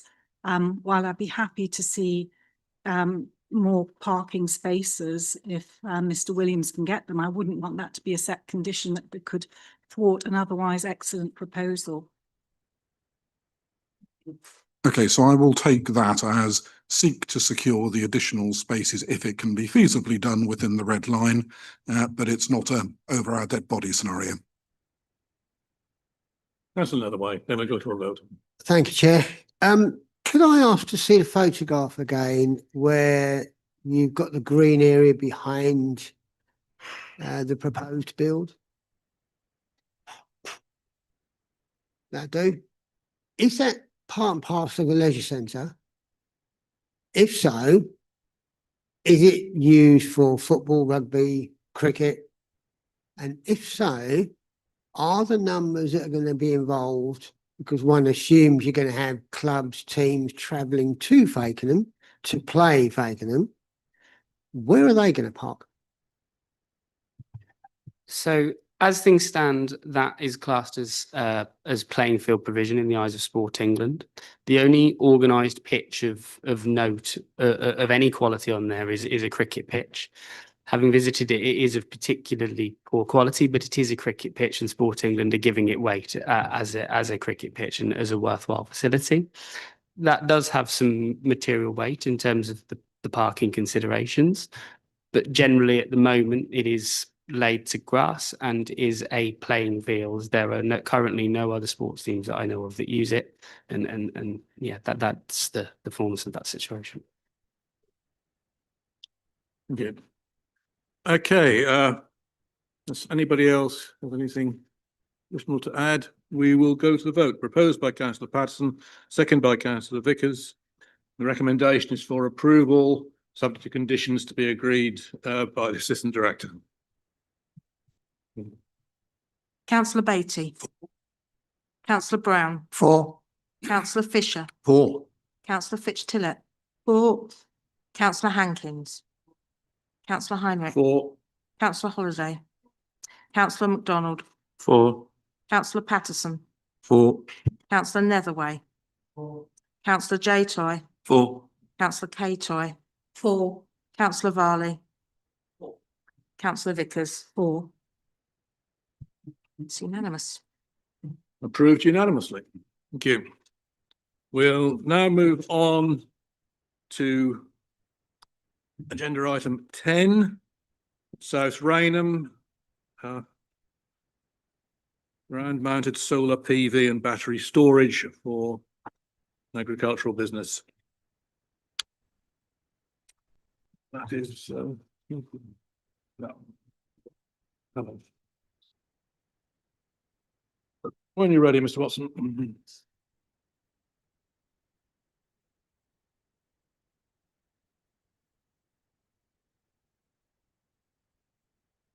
Thank you, Chair. We're on page 83 of the agenda now. There's a report update. There's a very minor change to the matters to be covered by conditions. I've highlighted these on the relevant slide at the end of the presentation. This is a proposal for ground-mounted solar PV panels with a capacity of approximately 2.4 megawatts, with associated battery storage of a similar capacity on land known as sandpits, which forms part of Uphouse Farm. The site has an area of approximately 3.5 hectares.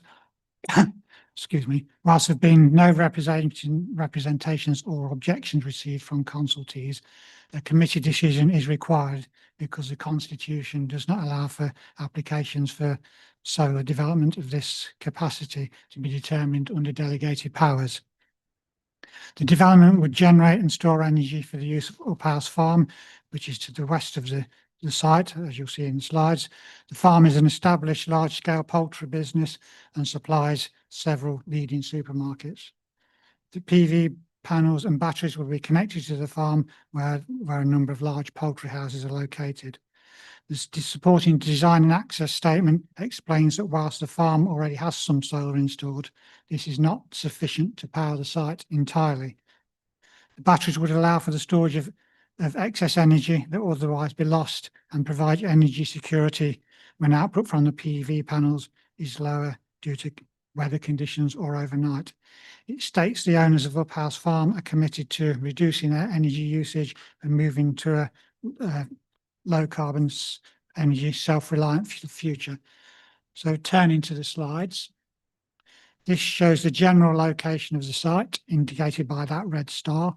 It's to the south of the A1065 Fakenham Swaffham Road and east of Uphouse Farm, which the installation would serve.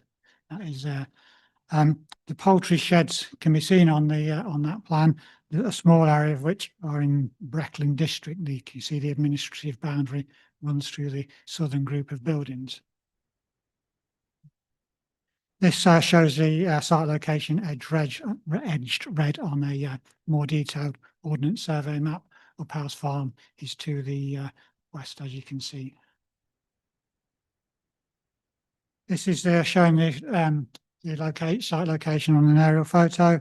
Again, shows a relationship with Uphouse Farm, which is down here. And there is a small area of solar panels existing, which serve the farm, which they're actually within the Breckland district.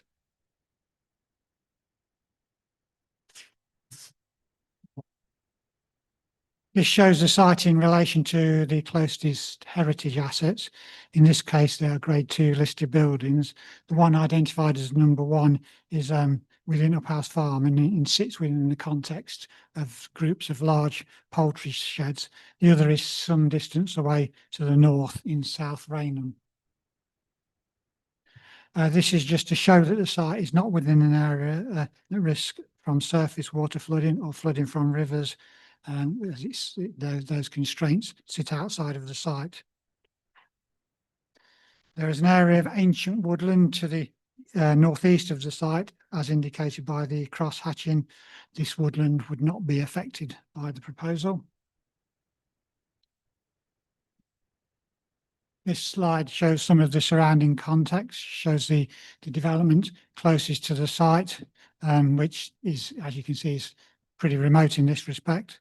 To the west is Uphouse Farm, down here, and on the right hand side of the slide, there are buildings that front onto Swaffham Road.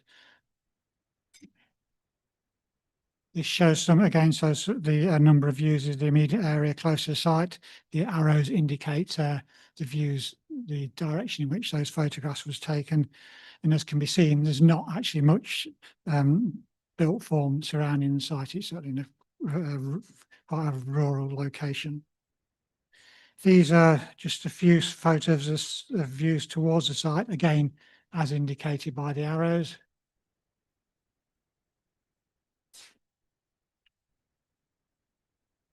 This is a proposed site layout. The red lines are the rows of PV panels and the blue squares are the proposed batteries.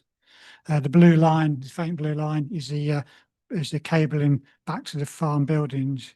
The image shows the sort of typical angling of the PV panels. This is just a stock photo, I believe, which I expect everyone's familiar with anyway. Now a few more details of the PV panels. Be 14 rows in total with 1.5 meters approximately between each row. The image on the left is to illustrate how the anti-reflective coating on the glass will reduce glint and glare. The image at the bottom in the middle shows what the battery storage units would look like. They're approximately 2.6 meters in height. Again, a little bit more detail. That's showing the angles of the proposed PV panels, which would be 30 degrees. And that's a plan on the right of the battery storage, and then an elevation. As I said earlier, those batteries housings are approximately 2.6 meters high. This is the proposed landscaping. On the inside of the hedge, there'd be 2.2 meter high deer fencing. There'd be new planting along the northern boundary, comprising a mix of native hedge and oak, horse chestnut and field maple trees. There'll be a new mixed native hedge along the generally southern boundary, and there's an existing hedge on the western boundary, which a small piece of which would need reinforcing by a small piece along here, again of native planting. Sheep would be allowed to graze between the panels at certain times of the year, which are these little dotted areas. I apologise if it's not that clear. And then a fence around there is like a meadow margin. When sheep are grazing, that would be fenced off by temporary fencing. So they only graze in and around the rows of solar panels. The deer fencing would be inside the hedge, as would this little access track as well. Like I said, that margin along there would be ungrazed. So turning to the main issues set out on that slide. Principle of development, effect on landscape, loss of grade 2 agricultural land, effect on residential amenity, flood risk, highways and biodiversity net gain. This is a recommendation. I've highlighted the additional matters to be covered by conditions in yellow. It's considered that this is a proposal that complies with both national and local planning policies and with the wider aims to deliver sustainable development, address climate change and go some way to achieving net zero. Thank you, Chair. Thank you. Excellent presentation. We have no parish speaker, no objecting speaker. I have Stuart Laws on behalf of the House Farm. If you come to the front, please.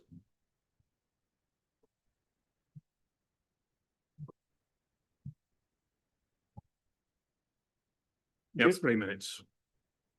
Yeah, good morning, everyone. Yeah, I wanted to add to the presentation very briefly. My name's Stuart Laws. I'm the Estate Director of Harris Farm Limited. I just want to reinforce the points that are made. This project is really a direct feed project for our own business. It really is designed to meet our long-term ambitions, sustainability wise, and also secure our long-term energy future and avoid our exposure to energy market volatility going forward, really.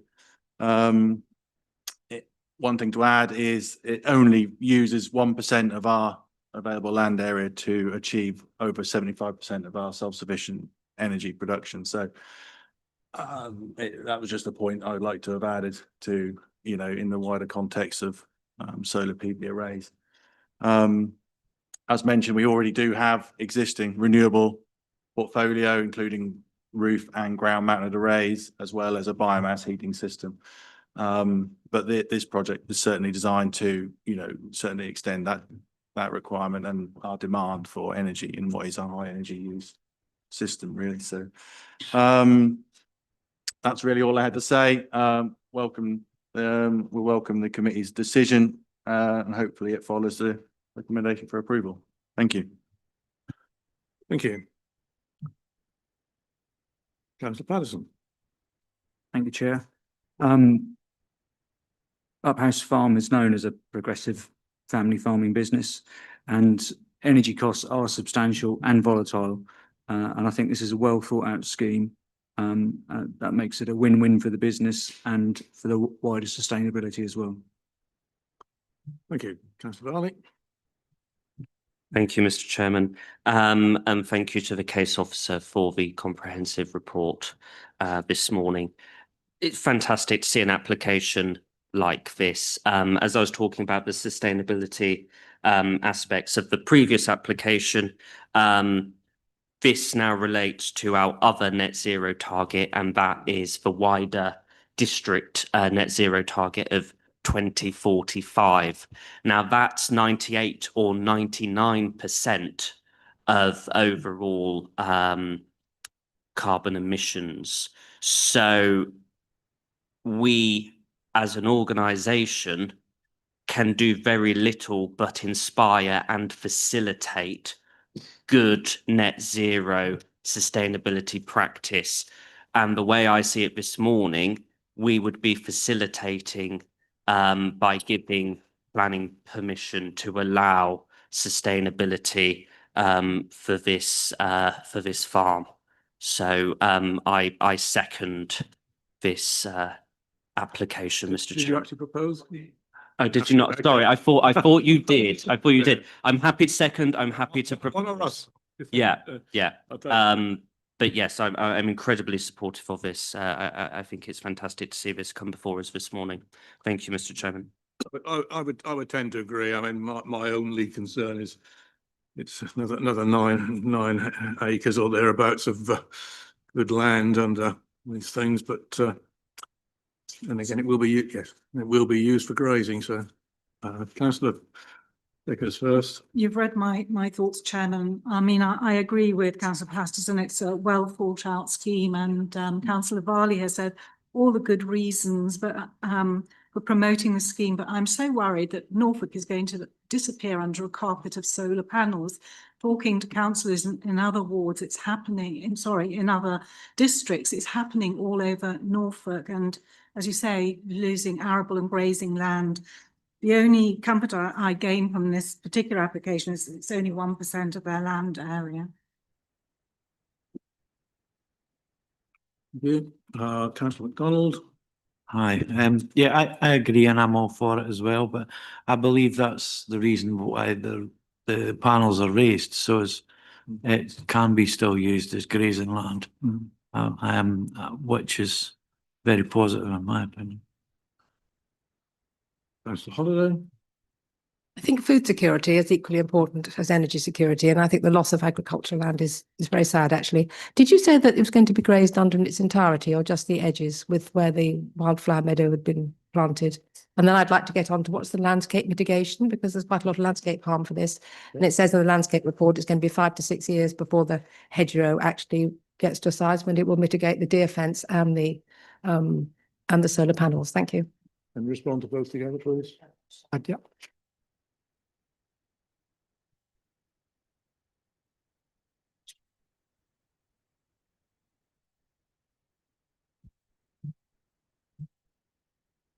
Yeah, in answer to your question, the grazing is in this, it would be within this area where the little dots are. So, yeah. And then during the times that land is grazed, there'll be temporary fencing erected around it. And then because around this edge here, there's a margin of meadow grass, and then the deer fencing would be adjacent to that, and then the hedgerow would be on the outside, and the species mix are typically, the hedgerows are typical native species in a mix that our landscape officer usually considers to be acceptable.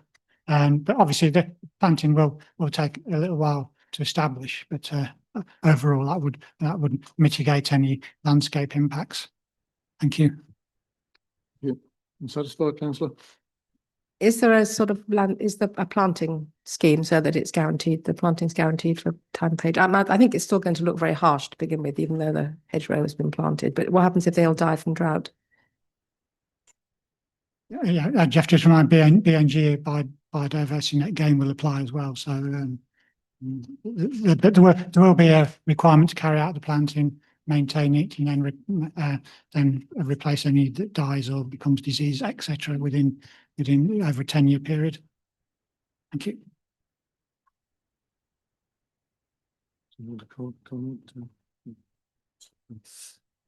Okay. Where are we then? Councillor Hankins next. Thank you, Chair. Is there a reason why the approval is for 40 years? Has a 40-year limit on it? Is that a technical reason? That's what's been asked for. I mean, if we sort of get to 39 years time and we wanted to keep it for a little bit longer, it would be it would have to be considered at that time. But after the 40 years, if it's no longer used for the generation of electricity before that, the condition would require it to be the equipment to be removed and the land restored. Thank you. Yeah, go ahead. Yeah, just adding to what Darryl said, I mean, if we didn't put a 40-year restriction, then you could argue that agricultural land could be lost indefinitely. So by having a time-limited restriction, you can actually then revert that back to agricultural land in the future. Councillor John Tory. Yeah, thank you, Mr. Chairman. Couple of points. Having been out to look at some of these sites with my portfolio hat on and understand that actually we're not losing the land. It is only a temporary structure. If we need to go back to producing food, we can. And that's one of the good things about doing it. Just out of also at the moment it would have a single crop, albeit rotated, whereas when we put in the biodiversity gain, we do create biodiversity. It is an improvement. It does take time, but that's still an improvement that's going to come on compared to what is there now. Additionally, why wouldn't we like it, as Councillor Varley has laid out, why wouldn't we like it? Although I am intrigued, but I figure there is a technical reason. There are some more routes that are orientated in that direction that they haven't used, but having seen that they've done that around the estate, there is probably a technical reason for not doing that. And I don't necessarily require an answer to that. Maybe someone does do, but I suspect it's about structural strength or angles and things like that. But yeah. Would you like to comment, Mr. Laws? Yeah, I can just. Yeah. Sorry. Yeah, just need some people could hear. Yeah, just to come back to on that point. Yes, you're very right to note that we have got some south facing slopes on some of the poultry sheds that aren't used for PV at the minute. They are 20 years, 25 years old. structurally wouldn't take that weight, and we have had that assessed, and they wouldn't take it. That's hence why. And also, the quantity of south facing slope or adequate slopes roof space isn't enough to meet our demands, hence the proposal in front of you. No, I figured there would be a Thanks for technical reason. clarification. And also, you know, I agree it's a bigger area, but it could have reduced it had they been suitable, but they're not, and I accept that. So, yeah, it's all been proposed and seconded, and I will be happy to support. Thank you, Mr. Chairman. Switch to it. Yeah, and just a small query. What grade of agricultural land is this? 2, Hmm. I believe. Having said that, I'd far rather see each farming group taking a little bit out for solar than fields and fields and fields just taken away and put into solar. I think this is a much better solution. I would absolutely agree. You know, looking at some of these vast farms proposed, really could not support any of those. Councillor Brown and Councillor Kim Toy, then we will go to a vote. Yes, thank you, Mr. Chairman. Yes, I'm quite happy to support this application. And I'd just like to thank the officer this morning for his report and his presentation, and for tweaking the conditions if we approve. I think it's important to acknowledge the fire risk from malfunctioning battery energy storage units. I think there's evidence of problems with them failing, and we need to manage or assist the applicant in managing that risk moving forward. And I hope that if we get similar applications to this in the future, we will be including this as a standard condition where appropriate, Mr. Chairman. Thank you. Councillor Kim Toy. Firstly, yes, I'm in favour of any farms that can use their land for this purpose. But I do have concerns over land that may be affected by, being taken out of the food chain. I know that they can use it in other ways, but my question is there any agencies or bodies that look at the amount of land that is being used for these purposes? Because you could have another 2 or 3 farms that come in front of the committee. But is there anybody that's keeping an eye on how much land is being taken up by solar panel fields or areas? Is it something that's monitored? Yeah, I actually attended a meeting in Birmingham a couple of months ago, and I did raise this, and there was members of MHCLG and DEFRA there, and I asked the very same question: are there people actively monitoring how much land is being taken over for solar panels? And yes, they are. They are actively monitoring that. So there are people working in DEFRA who are keeping a track. I'm sure they'll keep a track on this decision if we make a positive decision today as well. Thank you. Okay, the recommendation is for approval, subject to a long list of conditions. Proposed by Councillor Patterson, seconded by Councillor Varley. Can you take the vote, please? Councillor Beattie. 4. Councillor Brown. 4. Councillor Fisher. 4. Councillor Fitch-Tillett. 4. Councillor Hankins. 4. Councillor Heinrich. 4. Councillor Holiday.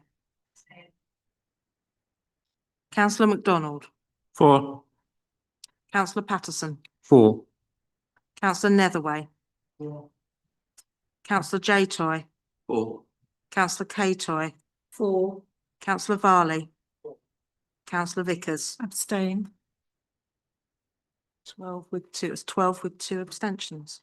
12 for, 2 abstentions. The application is approved, subject to conditions. Right, we'll call you back in. We'll call you back in.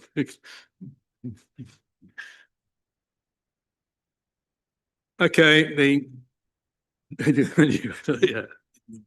Okay, agenda item 11 and Dilham, in relation to Dilham Hall. much smaller ground mounted solar PV array. That's before us, that's obviously Councillor Patson, proprietor of Dilham Hall Estates. When you're ready. Just testing this is working. Right, good. Okay, so good afternoon, members. The application for you is for the installation of 3 raised solar panel units on land to the immediate south of Dilham Hall Farm. This application has been submitted by Councillor Patson in order to retain transparency as per the Constitution is the reason for its inclusion on the agenda. The site lies off Oak Road and to the right of the track, which leads to the farm complex. Here you can see the wider context in its location, with Horning Road, Oak Road, and the street shown in different colours. The site is currently used by animals for grazing, and the proposal will consist of 3 raised panels at 2.8 metres in height. This allows for the land to be retained, as a similar one we've just had, without an increased loss in available grass for the animals. Please see some site photographs from various angles around the field and wider site area. I've put the where I'm stood in blue there, as you can see the little cone thing, so you can see what angle where I am, where the photos were taken.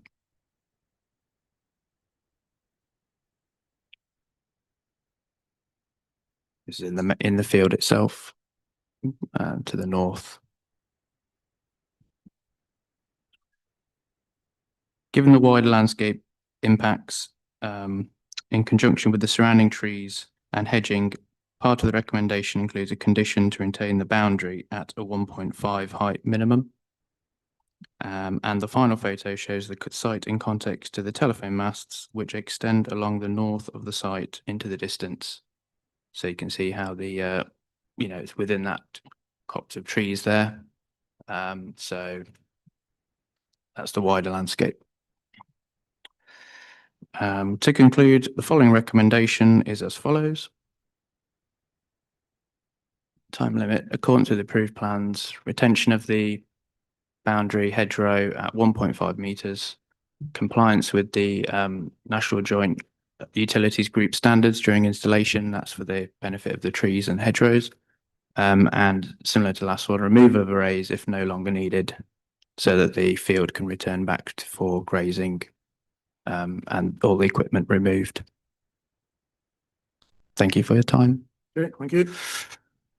We have no speakers for this one. So straight over to members. Councillor John Toy. I think given the previous application, we've debated most of the merits for and against, so I'm happy just to propose, Mr. Chairman. Thank you. Councillor Varley. Thank you, Mr. Chairman. Firstly, my thanks to the case officer for the report this afternoon. As my colleague says, I think it would be, folly really to go through all of the merits and aspects. I think the application stands for itself. I'm more than happy to second this. Thank you, Mr. Chairman. Thank you. Councillor Holiday. Thank you, Chair.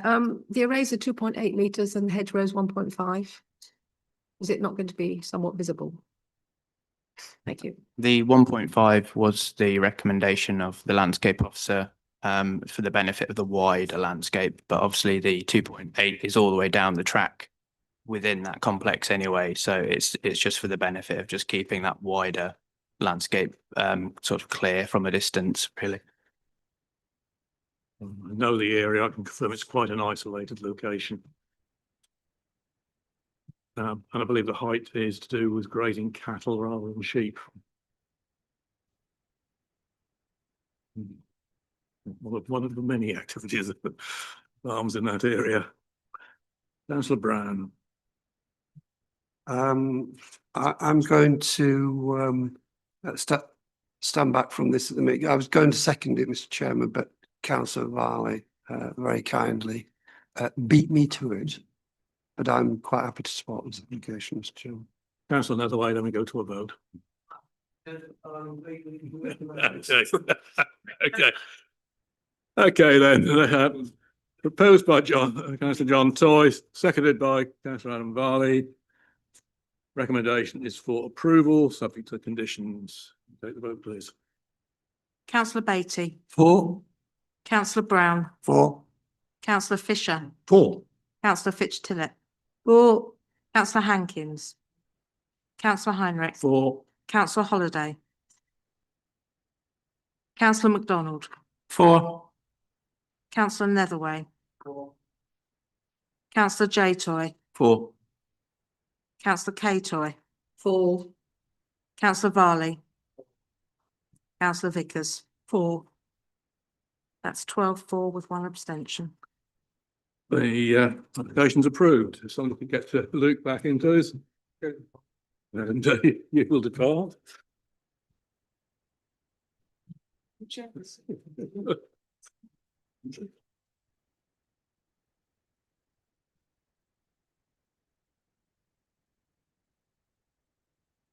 Oh, that was starting again.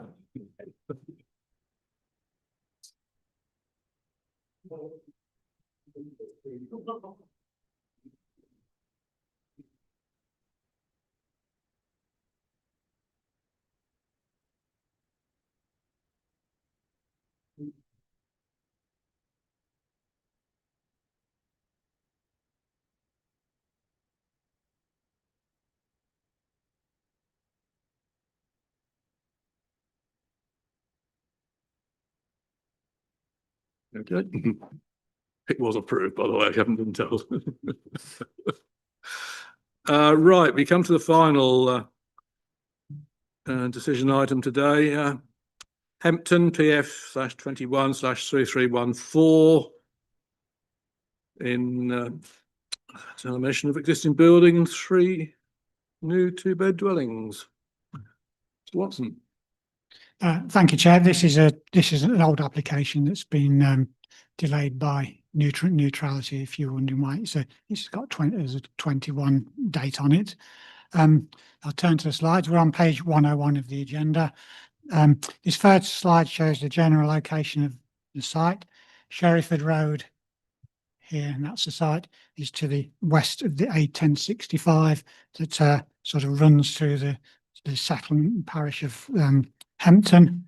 The purple dot shows the approximate location of Fakenham Marketplace, taken to be the town centre. This shows the site's location with the area designated as countryside under policy SS1 of the core strategy overlaid. Again, I've indicated the location of the town centre to give you some context in that respect.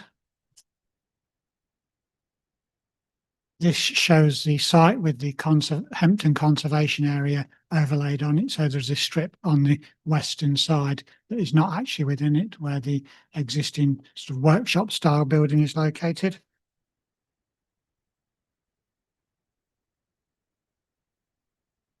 This is the site location plan.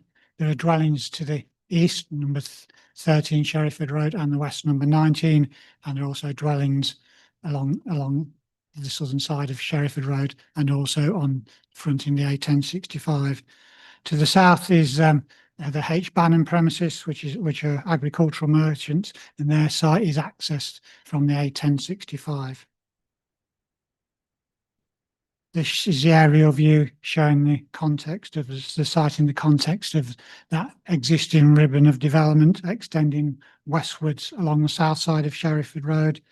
And it sort of illustrates the fact that it's sort of has the appearance of being an infill site.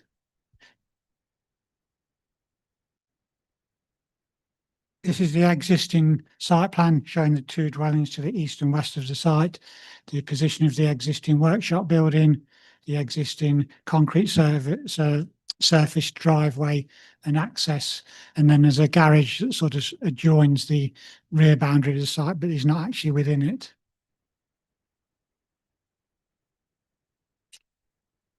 3 dwellings are proposed, as shown on the site plan, a pair of semis and detached, with a staggered frontage to Sheriford Road.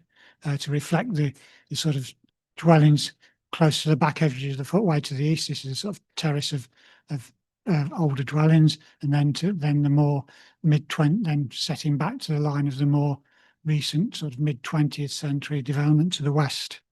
The access runs between the two, the pair of semis and the detached dwelling, with parking at the rear. The site boundary doesn't extend all the way up to the H. Banham premises. This margin is left presumably to allow them to maintain their building if necessary. These are the proposed ground floor plans. Again, the staggered frontage line and the axis are seen. This is the proposed first floor plans. The actual the first floor does not extend across the whole of the footprint of the property. The rear sections are single story lean-tos, as you'll see from the elevations in a moment.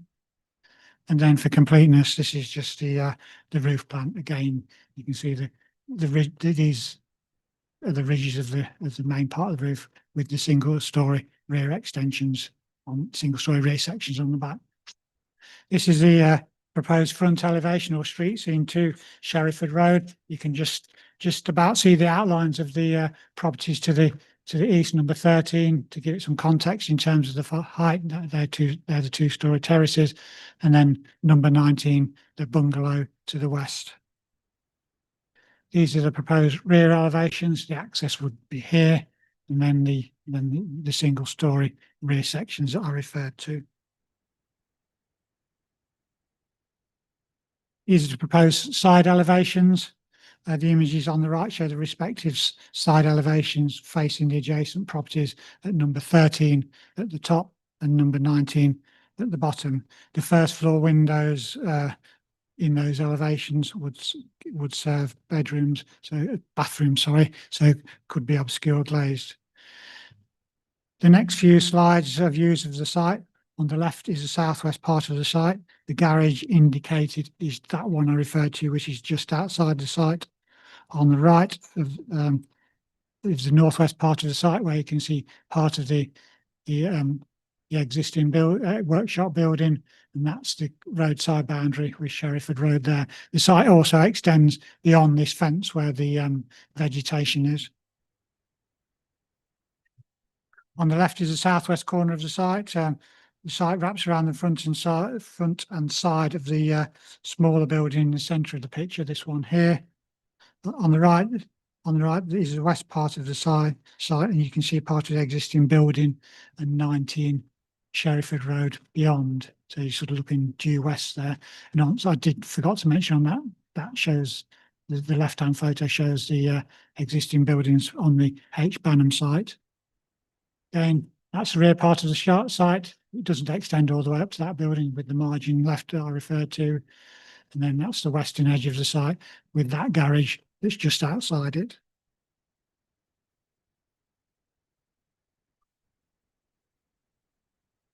And that shows the existing building and concrete surfaced access on the western part of the site. And on the right shows part of the eastern boundary and the roadside frontage to Sheriford Road. This is just a longer street scene as existing, looking along Sheriford Road. Firstly, looking westward, there the terraced houses to the east, and then looking in the opposite direction, eastwards, there's the bungalow at number 19, the existing building, and the site frontage. The site is along this frontage here. Excuse me.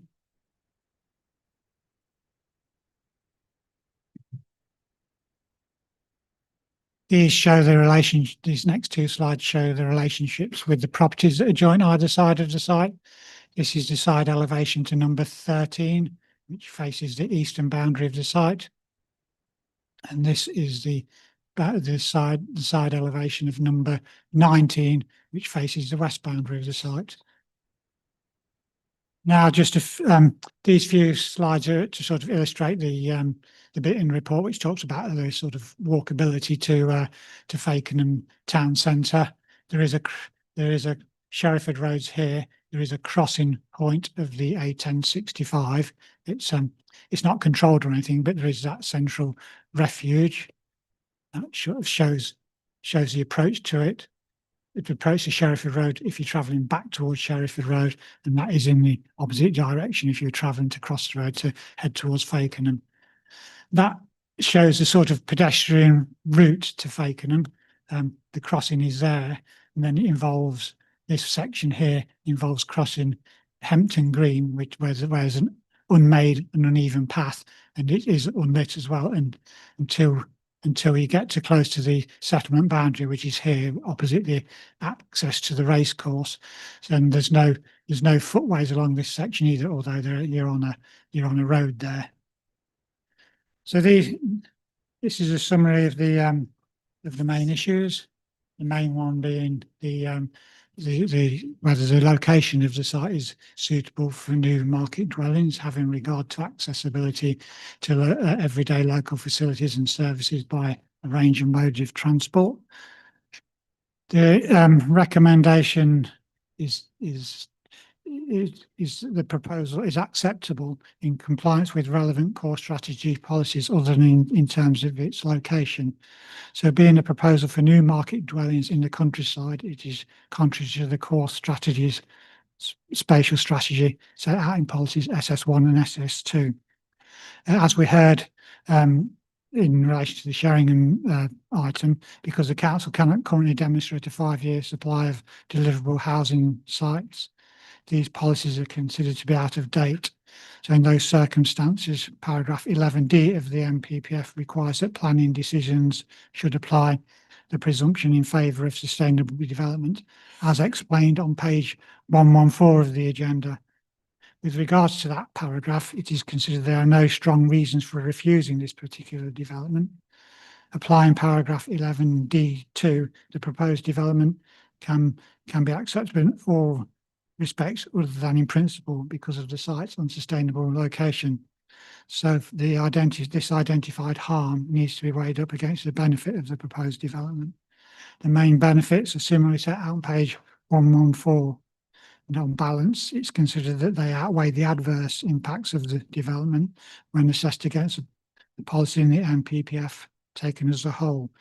In addition, we've tried to explain the rationale for recommendation for approval of this application when compared to many other proposals in the countryside, which the council has refused and subsequently defended successfully on appeal. These are that the site is close to the boundary of one of the district's main towns. Parts of the site are previously developed. 3 homes will make a more meaningful difference in supply terms than instances where the council has generally been successful on appeal, i.e. for 1 or 2 homes. And I'll just add that there are limited sustainable options. There is a regular hourly bus service, approximately hourly during the day. It is within a reasonable cycling distance, although there's roads would put some people off, but it's not the occupiers of the development would not be totally reliant on the car to access such services if there are options there. So the latest change to the NPPF requiring a need for strong reasons instead of clear reasons for refusal is further tip the balance in favour of the proposal. So the applicant's intention is to purchase credits to ensure the proposed development is neutral, and I think they've got them in principle from Norfolk environmental credits. Once secured, the development would not result in harm to the integrity of habitat sites and in accord with paragraph 193 of the NPPF. But this does need to be done prior to approval of the application. So the recommendation is to delegate approval to the Assistant Director of Planning, subject to items set out on the slide. Thank you, Chair. Thank you, Mr. Watson. Okay, I have no Harry speaker, no objecting speaker, 1 supporting speaker, Mr. Mark Banham. Okay, to come to the mic at the front, please.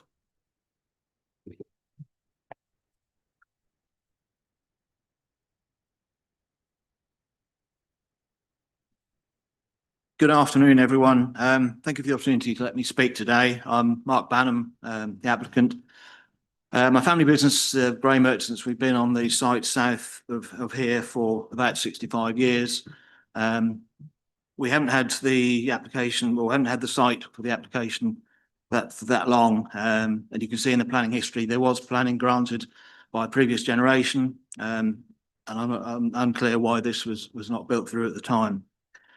However, I recognise the need to regenerate this part of Hempton and therefore make the current application to provide 3 new permanent homes.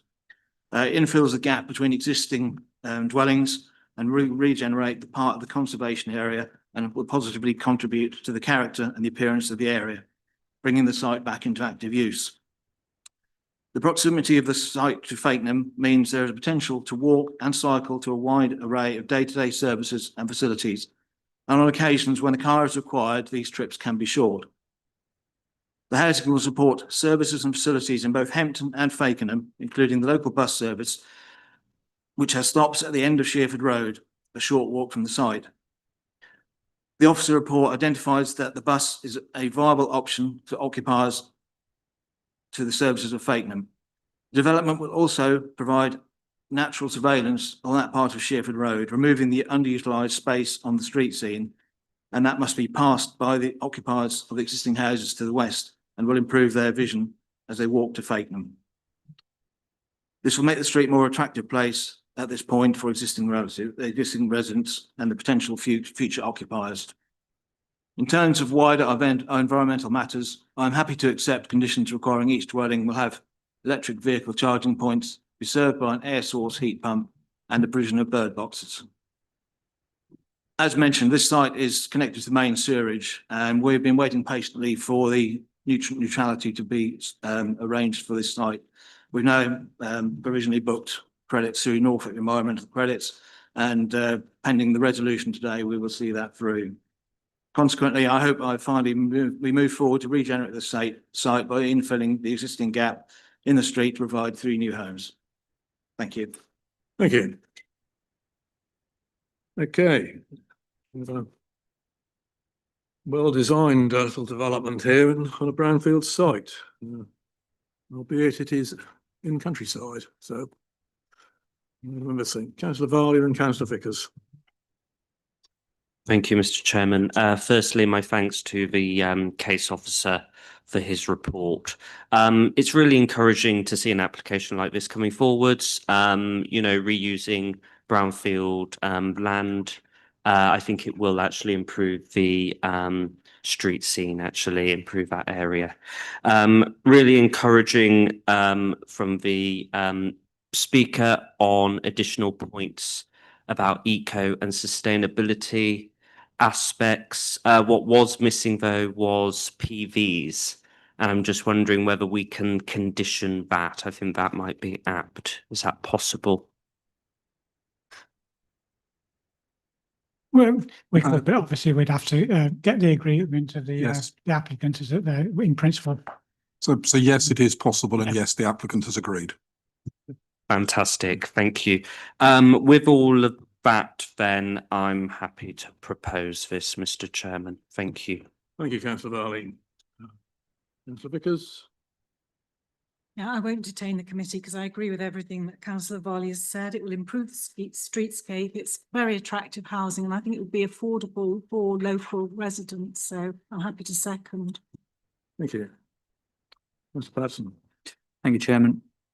It's actually really nice to see that there's 3 properties going on there as opposed to one larger property, which is going to be quite expensive.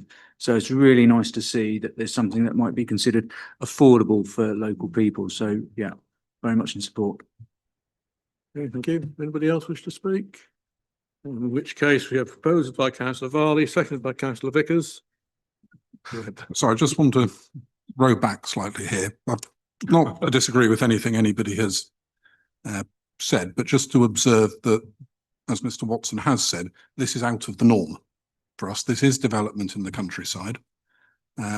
If I was being slightly flippant, I was intrigued as to what Mr. Watson was going to recommend before it landed on my desk, and then I challenged him a fair bit on it to make sure I was comfortable with the logic of it, which is as set out on pages 114 and 115 that he has referred to and does echo the observations which the last two or three speakers have made, that this is, in my view, a nicely designed development. To misquote the bit from earlier, this undoubtedly ticks the well-designed part from my perspective. Equally, to misquote, I think it was Councillor Patterson, if this had been a proposal for one, bizarrely, from a certain perspective, the recommendation might well have been different. The fact it's for three, in part for the reasons Councillor Patterson indicated, but also the fact three, bluntly, is more than one, helps that 5 year supply argument 3 times as much. And we do have, as a council, a remarkably strong record, indeed there's another one came through in the last 48 hours, of defending appeals for a single house in the countryside. So I'm not disagreeing with the likely conclusion from the direction of travel, but I did just want to say this was one that was sort of 60-40 again, rather than a straightforward call in that regard. But I am comfortable that the recommendation is the right one in the specific circumstances of this site and this development proposal. Councillor Patterson, come back. Thank you. Yeah, I mean, I should have said in the context that we need a strong reason to be against, because of the housing supply situation. But so, Councillor Brown. Yes, thank you, Mr. Chairman. Yeah, I'd like to thank Mr. Watson for running us through this so clearly today in his presentation, and I fully take the points that the Assistant Director has made in that this is perhaps more exceptional than it would first seem to be. And I'd just like to say, because I did pick up that the applicant had mentioned that he'd been waiting some time for the solution to the nutrient neutrality problem, and indeed I take that point, but he's fortunate that this site is within Norfolk, and we do have Norfolk environmental credits unlocking the problems of nutrient neutrality. It's an active not-for-profit company, and it's delivering solutions which otherwise we wouldn't have. And I just hope that Natural England can deliver here. And you know, they are a Quango, but let's hope that they can approve this once the certificate is obtained. I'm sure NEC will play its part with gusto in that respect. Thank you, Mr. Chairman. Thank you. Councillor Holiday, did you want to speak? Whilst I can see the benefits, I'm uncomfortable about going against policy. And I'd like, well, that's, it has to be very exceptional to want to go against policy. I thought that was the whole point of having a local plan, really. That's my view. Need to speak, Councillor Vickers? Then we'll go to the bill. Partly a response to Mr. Williams and to Councillor Holiday. I understand in many occasions that planning officers are bound very tightly by the rules, and sometimes we agree with them and sometimes we disagree. But this is a site that's just common sense suggests it's crying out for development. It's very close to Fakenham. It's a definite improvement on the streetscape, and it provides much needed housing. So I think that we are here to add that icing on the cake of common sense. We might make the rules and the policies, but we can also bend them as appropriate. And we're always told every application we treat on its own merits. Exactly, we have flexibility, and Is that's the whole different from the usual. We'll go to the vote then. Councillor Beatty. For. Councillor Brown. For. Councillor Fisher. For. Councillor Fitch-Tillett. For. Councillor Hankins. Councillor Heinrich. For. Councillor Holiday. Councillor MacDonald. For. Councillor Patterson. For. Councillor Netherway. Councillor J-Toy. For. Councillor K-Toy. For. Councillor Varley. Councillor Vickers. For. That's unanimous. Thank you. The application is transferred now to the Assistant Director for final approval. Thank you. Did somebody get yes in? I've just touched this.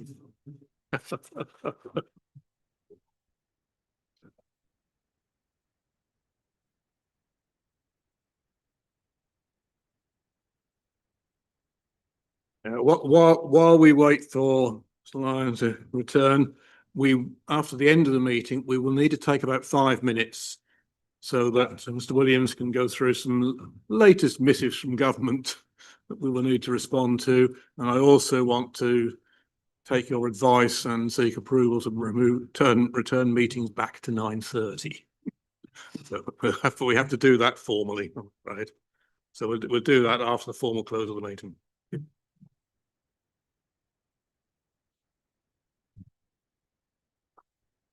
Right.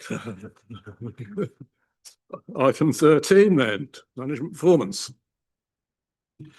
Right, okay, so yeah, page 117 of your agenda, you'll see the performance report for the period of April this year.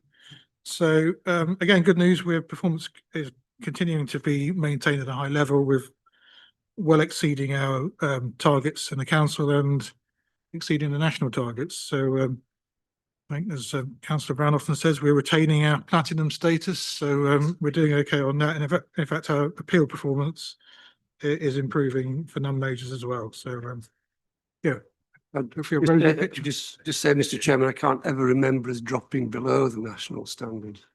Just saying, that's all.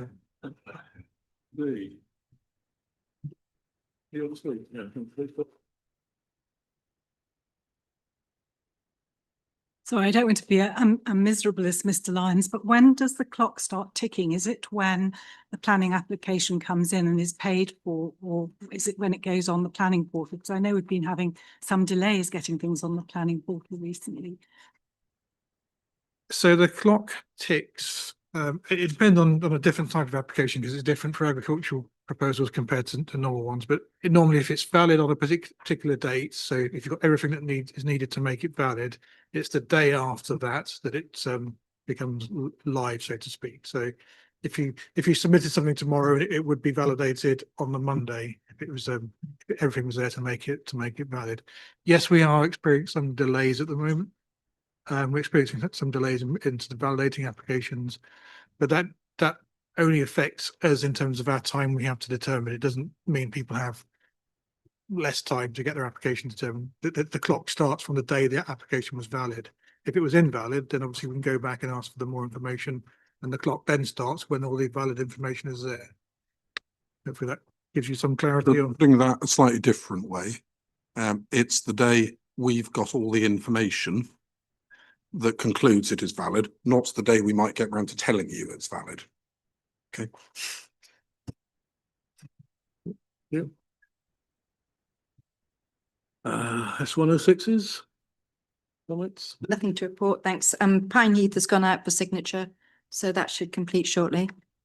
And just on that one, if I could chip in, that was a subject of significant debate at committee, and the 106 that has gone out for signing includes a contribution of £20,000 towards, can't remember what the exact phrasing was, but pedestrian crossings in the vicinity of the site, or something that supports pedestrian crossing in the vicinity of the site. We'd also successfully resolved the other issue of the visibility display, which was more of a condition point. The applicant was very willing to work with us on that to respond to the challenge that committee bluntly left me with to resolve. Thankfully, it turned out not to be that difficult.